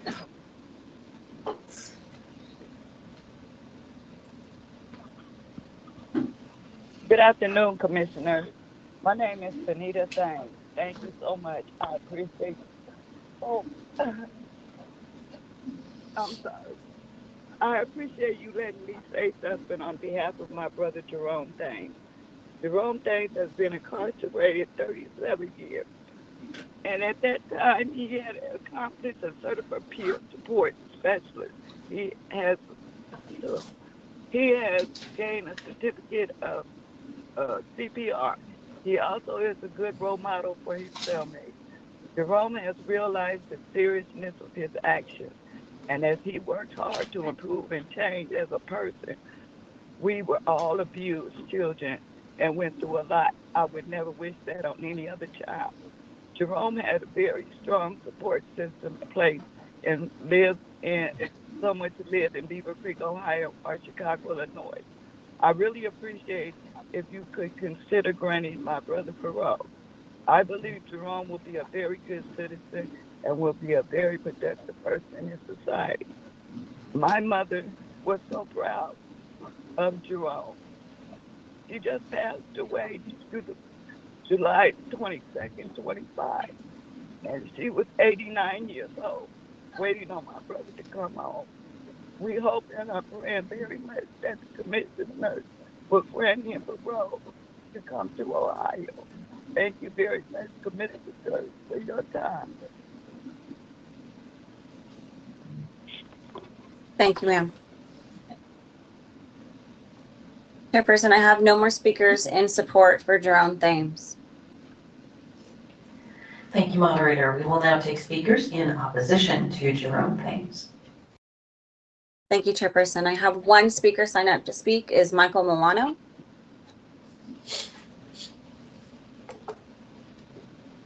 Mr. Milano, you are muted. Go ahead and unmute yourself. Thank you very much. I appreciate that. The governor in this particular matter noted a number of concerns. The first concern he noted was that there were gaps in insight by Mr. Thames, particularly that he was minimizing the facts of his life crime. The governor was concerned that he showed a lack of understanding of the personality traits that caused Mr. Thames to be violent in the first place. The governor was concerned whether he had the self-awareness to manage the triggers for his antisocial conduct.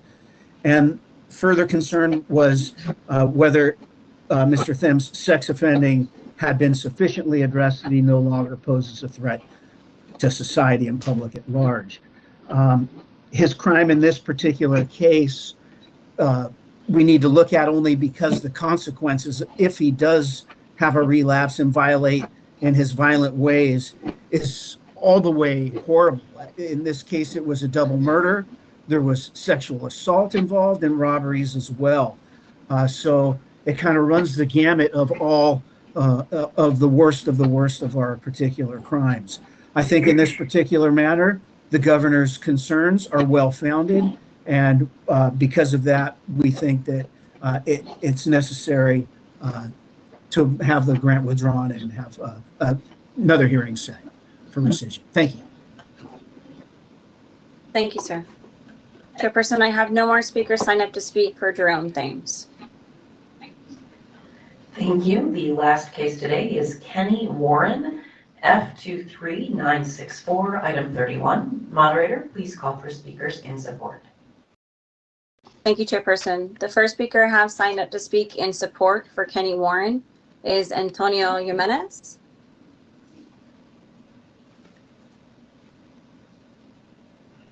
Mr. Jimenez, your microphone has been enabled. Go ahead and press *6 on your telephone to unmute yourself.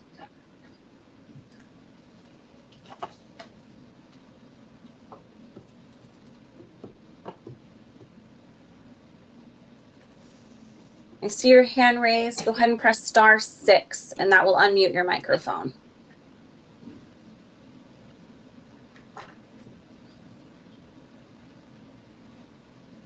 I see you as unmuted.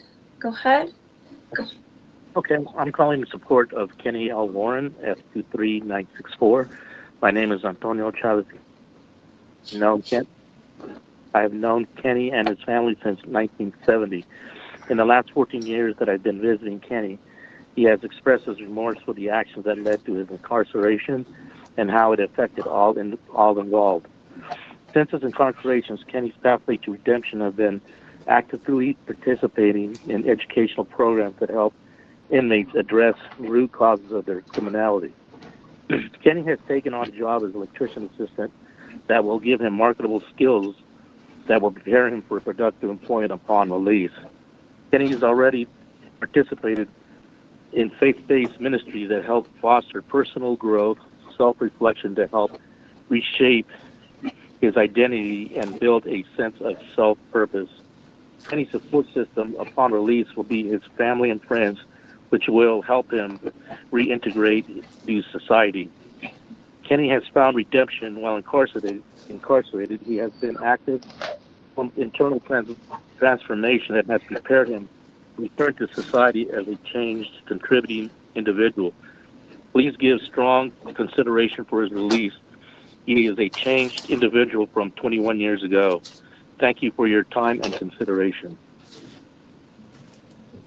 Thank you, sir. The next speaker I have is Darren Warren.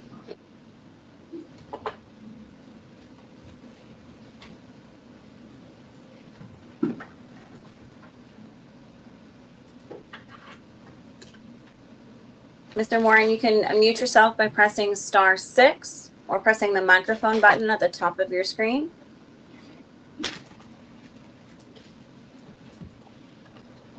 Can you hear me now? Yes, sir, I can. Okay. Yes, thank you for allowing me to speak on my brother's behalf. I'm hoping to be able to house him up here in Redding, California. I want a plastering business, and I already have a game plan for him. If I can't get him into, I know so many people in the industry of the trades, and I know he's been doing electrical. I can get him hooked up with many of my friends doing that. or if that doesn't work out, I have a plan B to put him into a truck driving school, which is 5 minutes away from my house. And since 20 years, almost 21 years since he's been locked up, the first several years he was not changed. I really didn't enjoy talking to him or anything, but let me tell you, the last, I'd say 14 years, 15 years, the amount of transformation he's done since he's been doing those classes, and it's incredible. And I know he's been a leader to the people in his prison, helping all the youth and speaking in classes and stuff, and really helping guide a lot of other people too to do the right things and stuff and stay off of drugs and whatnot. And I just he has so much to offer out here with his mechanical skills. He's such a bright person who's done maybe a not so bright thing. I have plenty of projects for him to get started on him as soon as he gets out.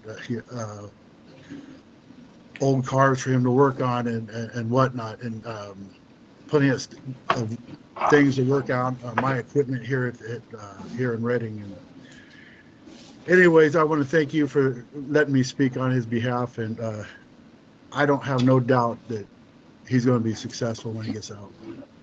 Thank you. Thank you, sir. The next speaker I have signed up is Erica Velasco.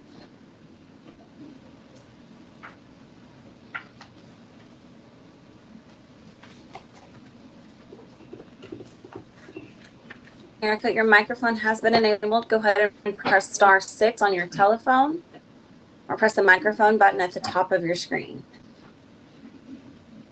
Hi, I appreciate you giving me this opportunity to speak on behalf of my father. Can you hear me? Yes, ma'am, I can. Okay, thank you. I appreciate this opportunity to speak on my father, Kenny Warren. Don't really have anything written out, just want to really speak from my heart. I've noticed a couple categories of change within my father in the last 14, 15 years. Personal accountability. During our conversations, my father expresses remorse. He takes responsibility for his past actions and also shows changes in his decision making. That to me is powerful evidence of growth. Behavioral changes. My father consistently in the last 14, 15 years has stayed on a positive path, avoiding any conflict, trouble, being trusted with responsibility of maintaining an electrical job in prison, attending his church and several groups and educational classes. To me, long-term behavior matters more than just one-off achievement. Emotional growth after time. What I've noticed with my father is he's become more patient, reflective, self-aware. He communicates on a whole different level of before. He takes time on making decisions even before he speaks. I see that he takes time before he says, and he thinks about what he's going to say, how he's going to present himself. I believe he's learned how to handle and avoid certain conflicts. Over the last 20 years, my father turned incarceration into an opportunity of growth. He has completed a numerous amounts of training, became a mentor to some, and more importantly, he took accountability for his past and developed patience and discipline. By considering using these programs and tools that the state provided to him and made available so that he could better himself and become rehabilitated. He didn't just serve his time, he prepared himself to be returned as more of a responsible and self-aware person. Your 2 minutes have elapsed. Please conclude your statement. Okay. I do ask you to please consider releasing my dad. I feel that he would change a lot in our community and make a difference in a lot of other people's lives who are also becoming recovery addicts and just becoming a better person in our community. Thank you. Thank you, ma'am. The next speaker I have is Eric Beauchamp. Beauchamp.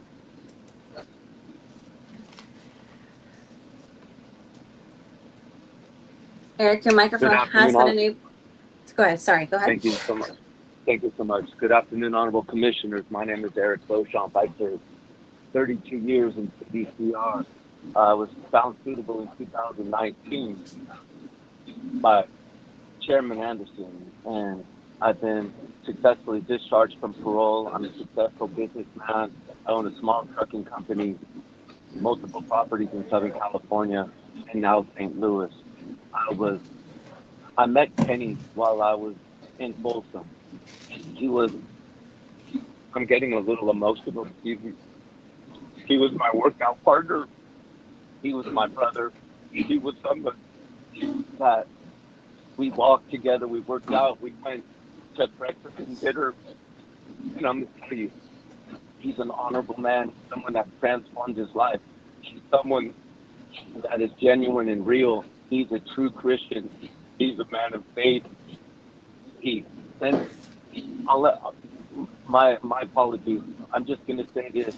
What you see, what you've heard about Kenny's transformation is real. He's internalized all of his errors. He talked about what he did, what he failed to do, the harm he caused society, and so forth. And I'm just going to tell you this right now. This man has extreme support, and I have unlimited support for him when he gets out. I already have an iPhone 16 for him in a box, and I'm just going to say this. This man will not let you down. He has all the tools in his box. And I just want to speak that when we were on the yard together, people would come up, you know, hey, how you doing? I'm your homeboy. And he would let them know, look, I'm walking an upright walk. I'm doing the right thing. I'm not involved in drugs, and I abhor all this. And I just want to let you know, if you want to have a positive experience, if you want to do the right thing, I'm going to lift you up. I'm going to mentor you. I'm going to help you change, because that's what Kenny's all about, paying it forward, living a purpose-driven life, and being an honorable man moving forward. He's spoken to me about the deep shame he has, about the crimes he committed, the things he's done. 2 minutes have elapsed. Please conclude your statement. Honorable Commissioners, I ask you to affirm the grant that your fellow colleagues have afforded Mr. Warren, and let this man go. He will not disappoint you. May the blessing of the Lord be upon you. Amen. Thank you, sir. The next speaker I have is Alexander Warren.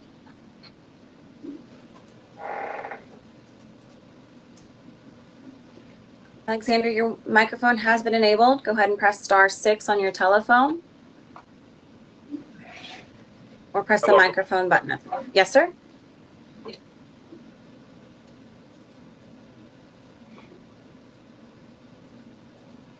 Mr. Warren? Good afternoon. Can you hear me? Yes, sir, I can.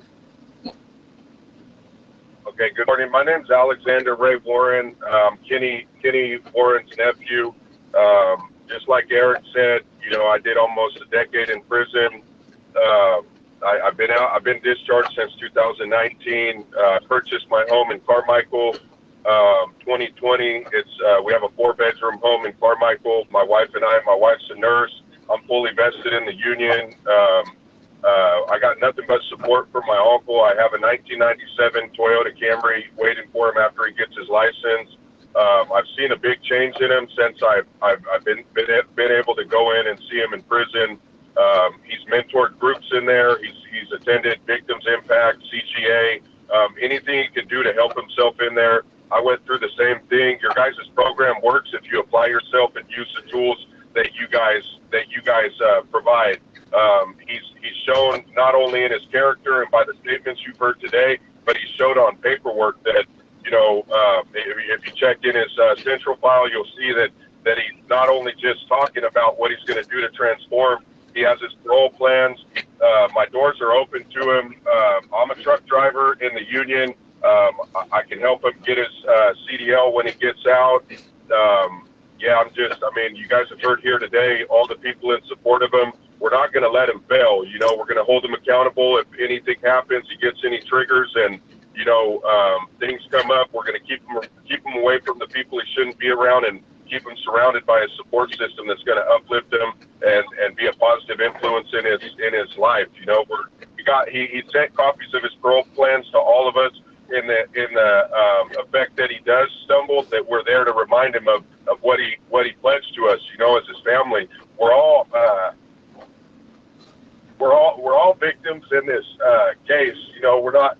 in support of him. Our whole family was affected by this, and he understands that. You know, he understands the community. He hurt. Please conclude your statement. Okay, I just want to thank you for this time, and I hope just, you know, God can soften your heart and open your eyes to what he's proven and what he's showed you the last 20 years he's been in there, and you guys take into consideration, you know, upholding the original commission's decision to give him parole. Thank you. I appreciate your time. Thank you, sir. The next speaker I have is Christina Warren. Ms. Warren, if you are in this meeting, please raise your hand at the top of the screen or press *5 on your telephone to raise your hand so we're able to enable your microphone.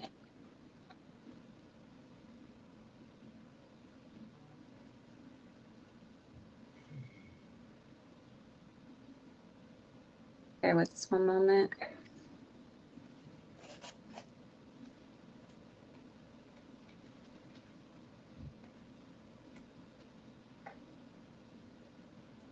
Christina Warren? Yes, I'm here. Yes, ma'am. Okay, your 2 minutes begin when you start to speak. I'm Darren Warren's wife, which Kenny Warren is my brother-in-law.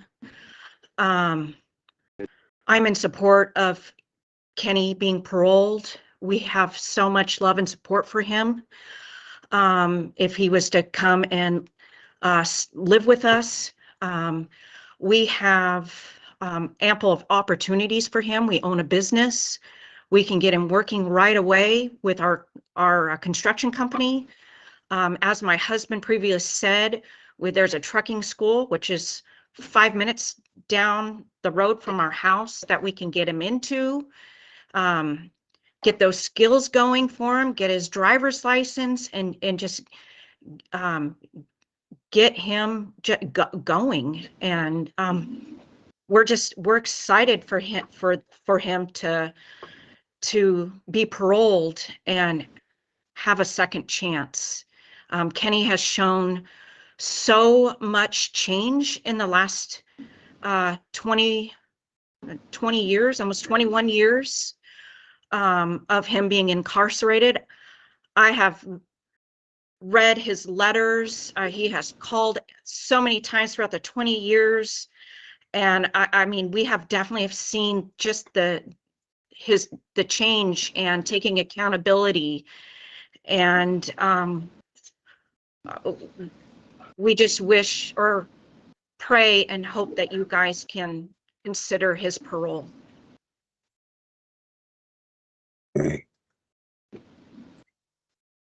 Thank you, ma'am. Yes, thank you. Chairperson, I have no more speakers signed up to speak in support for Kenny Warren. Thank you, moderator. We will now take comments from anyone who has not yet spoken and wants to comment on a case on today's agenda. Chairperson, I do have one individual sign up to speak in opposition for Kenny Warren. I knew I missed something. Let's take speakers in opposition to Kenny Warren. Thank you. I have Jessica Miller, who has signed up to speak in opposition for Kenny Warren. Ms. Miller, if you are in this meeting, please press *5 on your telephone. This will help us enable your microphone.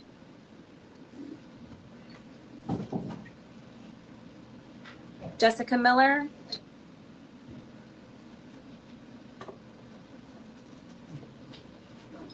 Chairperson, I have no more speakers signed up to speak for Kenny Warren. Thank you, moderator. So now we will take comments from anyone who's not yet spoken and wants to make comment on a case on today's agenda.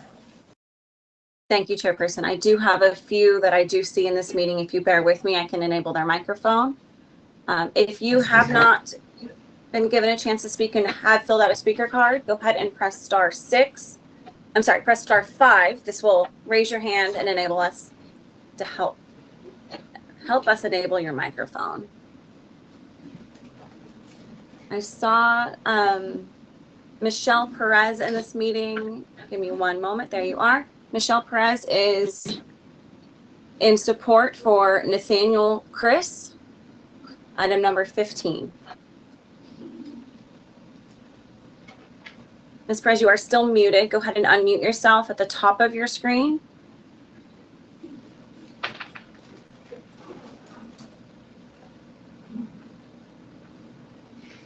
I show you was unmuted. You may start whenever you would like. Thank you.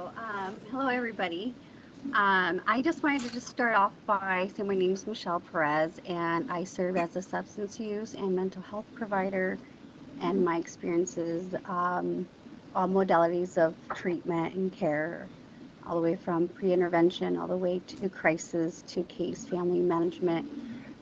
Throughout that journey, I obtained employment for CDCR to spearhead or be part of a spearheading program, the DRP program. This was many years ago, and I just, my encounter with Nathaniel Chris was in a professional matter. I couldn't say anything personal, but I do say, like, during the time, Chris was consistently maintained a professional and respectful relationship, not only with me as a facilitator, but also with his peers in the program. He demonstrated appropriate boundaries, he communicated effectively, and contributed to a safe and productive group environment. He also played a crucial role within the program, particularly in his ability to navigate both peer dynamics and CDCR regulations. He demonstrated a clear understanding of expectations and models compliance while still maintaining a positive and pro-social connections with others. He was always constantly redirecting peers during group sessions in a professional and respectful manner, helping keep discussions focused and aligned with program goals. His ability to appropriately reflect both leadership and self-regulation was unbelievable. At the time, like, my observations are like Your 2 minutes have elapsed. Please conclude your statement. Solely on solely on professional interactions and within the treatment setting. Thank you. Thank you, ma'am.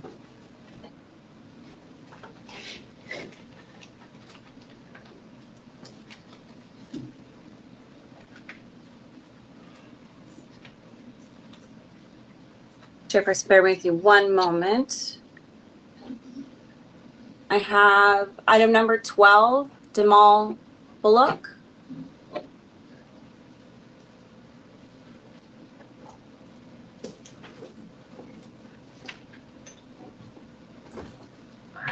Hello, good afternoon, commissioners and everyone.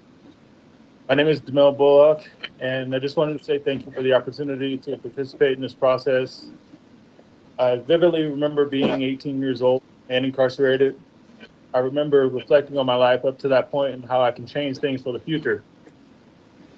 I began taking classes during the time to try to change my life for the future and hope to redirect life to minimize the chances of me spending the rest of my life lost in trouble. I've taken full accountability for my actions, and I've spent the last 21 years overcoming obstacles and trials of life. I've been working to become an asset to society and the communities I've had the privilege of serving as a firefighter EMT for the state of California, and I'm building a life my family and I can be proud of.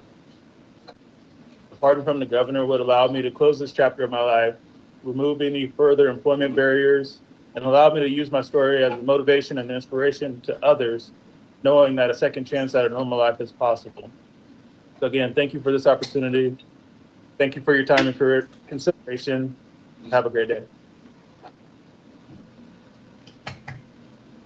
Thank you, sir.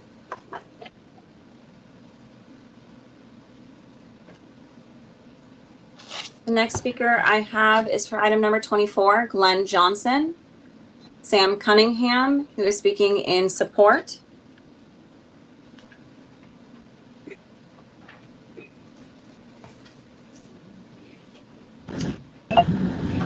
Good morning. Thank you very much for this opportunity to speak in behalf of my friend Glenn. And for full transparency, I'd like to share with the board that I'm a formerly incarcerated life term inmate who spent over 30 years in prison. And in 2012, I believe it was, I had the opportunity to meet Glenn when he was transferred in the CTF prison. And at the time, I was well on my way participating and being involved in a host of self-help programs, facilitating and doing a lot of transformative and restorative programming. He approached me at that time, and he was still struggling with making a transition into that lifestyle, and he told me that he was interested in me mentoring him and being a part of some of the things that I was doing. And 13 years ago, I brought Glenn into a lot of the things that I was doing. And in 2016, I was blessed with the opportunity to parole. Been out a little bit over 10 years, and now I actually go back into CTF and provide services and classes in there. And I've been honored and privileged to have a front row seat of the transformation that Mr. Johnson has walked in over the last 13 years that I became acquainted with him. And I just wanted to share that with him today, share that with you guys today. And that I work with men and women coming home from prison. And if Glenn is allowed the opportunity to come home, everything that I could do within my personal and professional realm, I will be there to support him. Thank you again for this opportunity. Thank you, sir.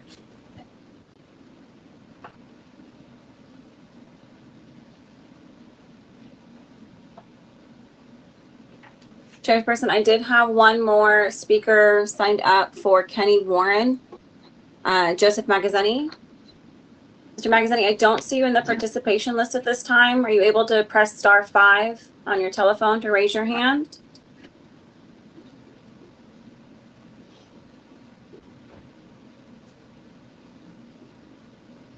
Thank you, sir. Give us one moment. Your microphone has been enabled. Go ahead and unmute yourself, and your 2 minutes begin when you start to speak.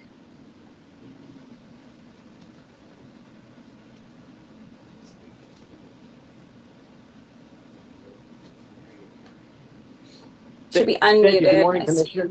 There. Can you hear me now? Yes, sir, I can. Okay, great. Thank you. Good morning, Commissioners. My name is Joseph Magazzini. I had the privilege of representing Mr. Warren at his BPH suitability hearing. As is often the case with these referrals, the governor's concerns are almost so vague that they're difficult to respond to. He gives a long list of all the positive things that Mr. Warren has done that would typically speak to someone being suitable for parole, and then ask the board to determine if his progress is sufficient to support his release. Well, I would submit that the statement in the immediate paragraph prior suggests that it is.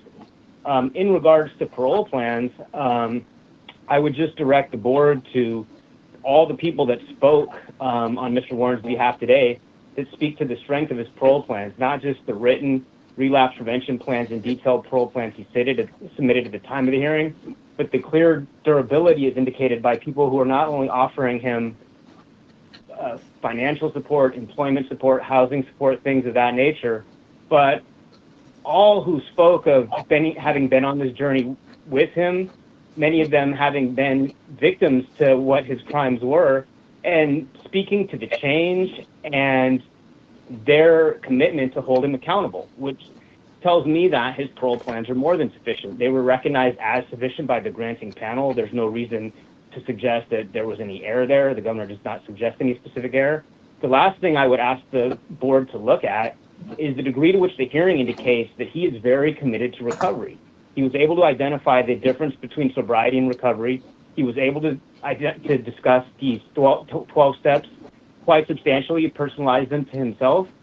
He has participated in talk therapy, even though he is not in triple CMS, and has recognized the benefits of that. There's no reason to believe that this commitment to recovery will not continue upon parole. He is not an unreasonable risk to public safety, despite the severity of the crime. I ask the board to uphold his grant today. Thank you. Thank you, sir. Chairpersons, there are no more speakers signed up to speak on today's cases. Thank you, moderator. On behalf of my colleagues, I wish to thank everyone for participating today. We will now recess the open session of the April Executive Board meeting. At this time, we will reconvene in open session tomorrow at 9 a.m. This meeting is now in recess.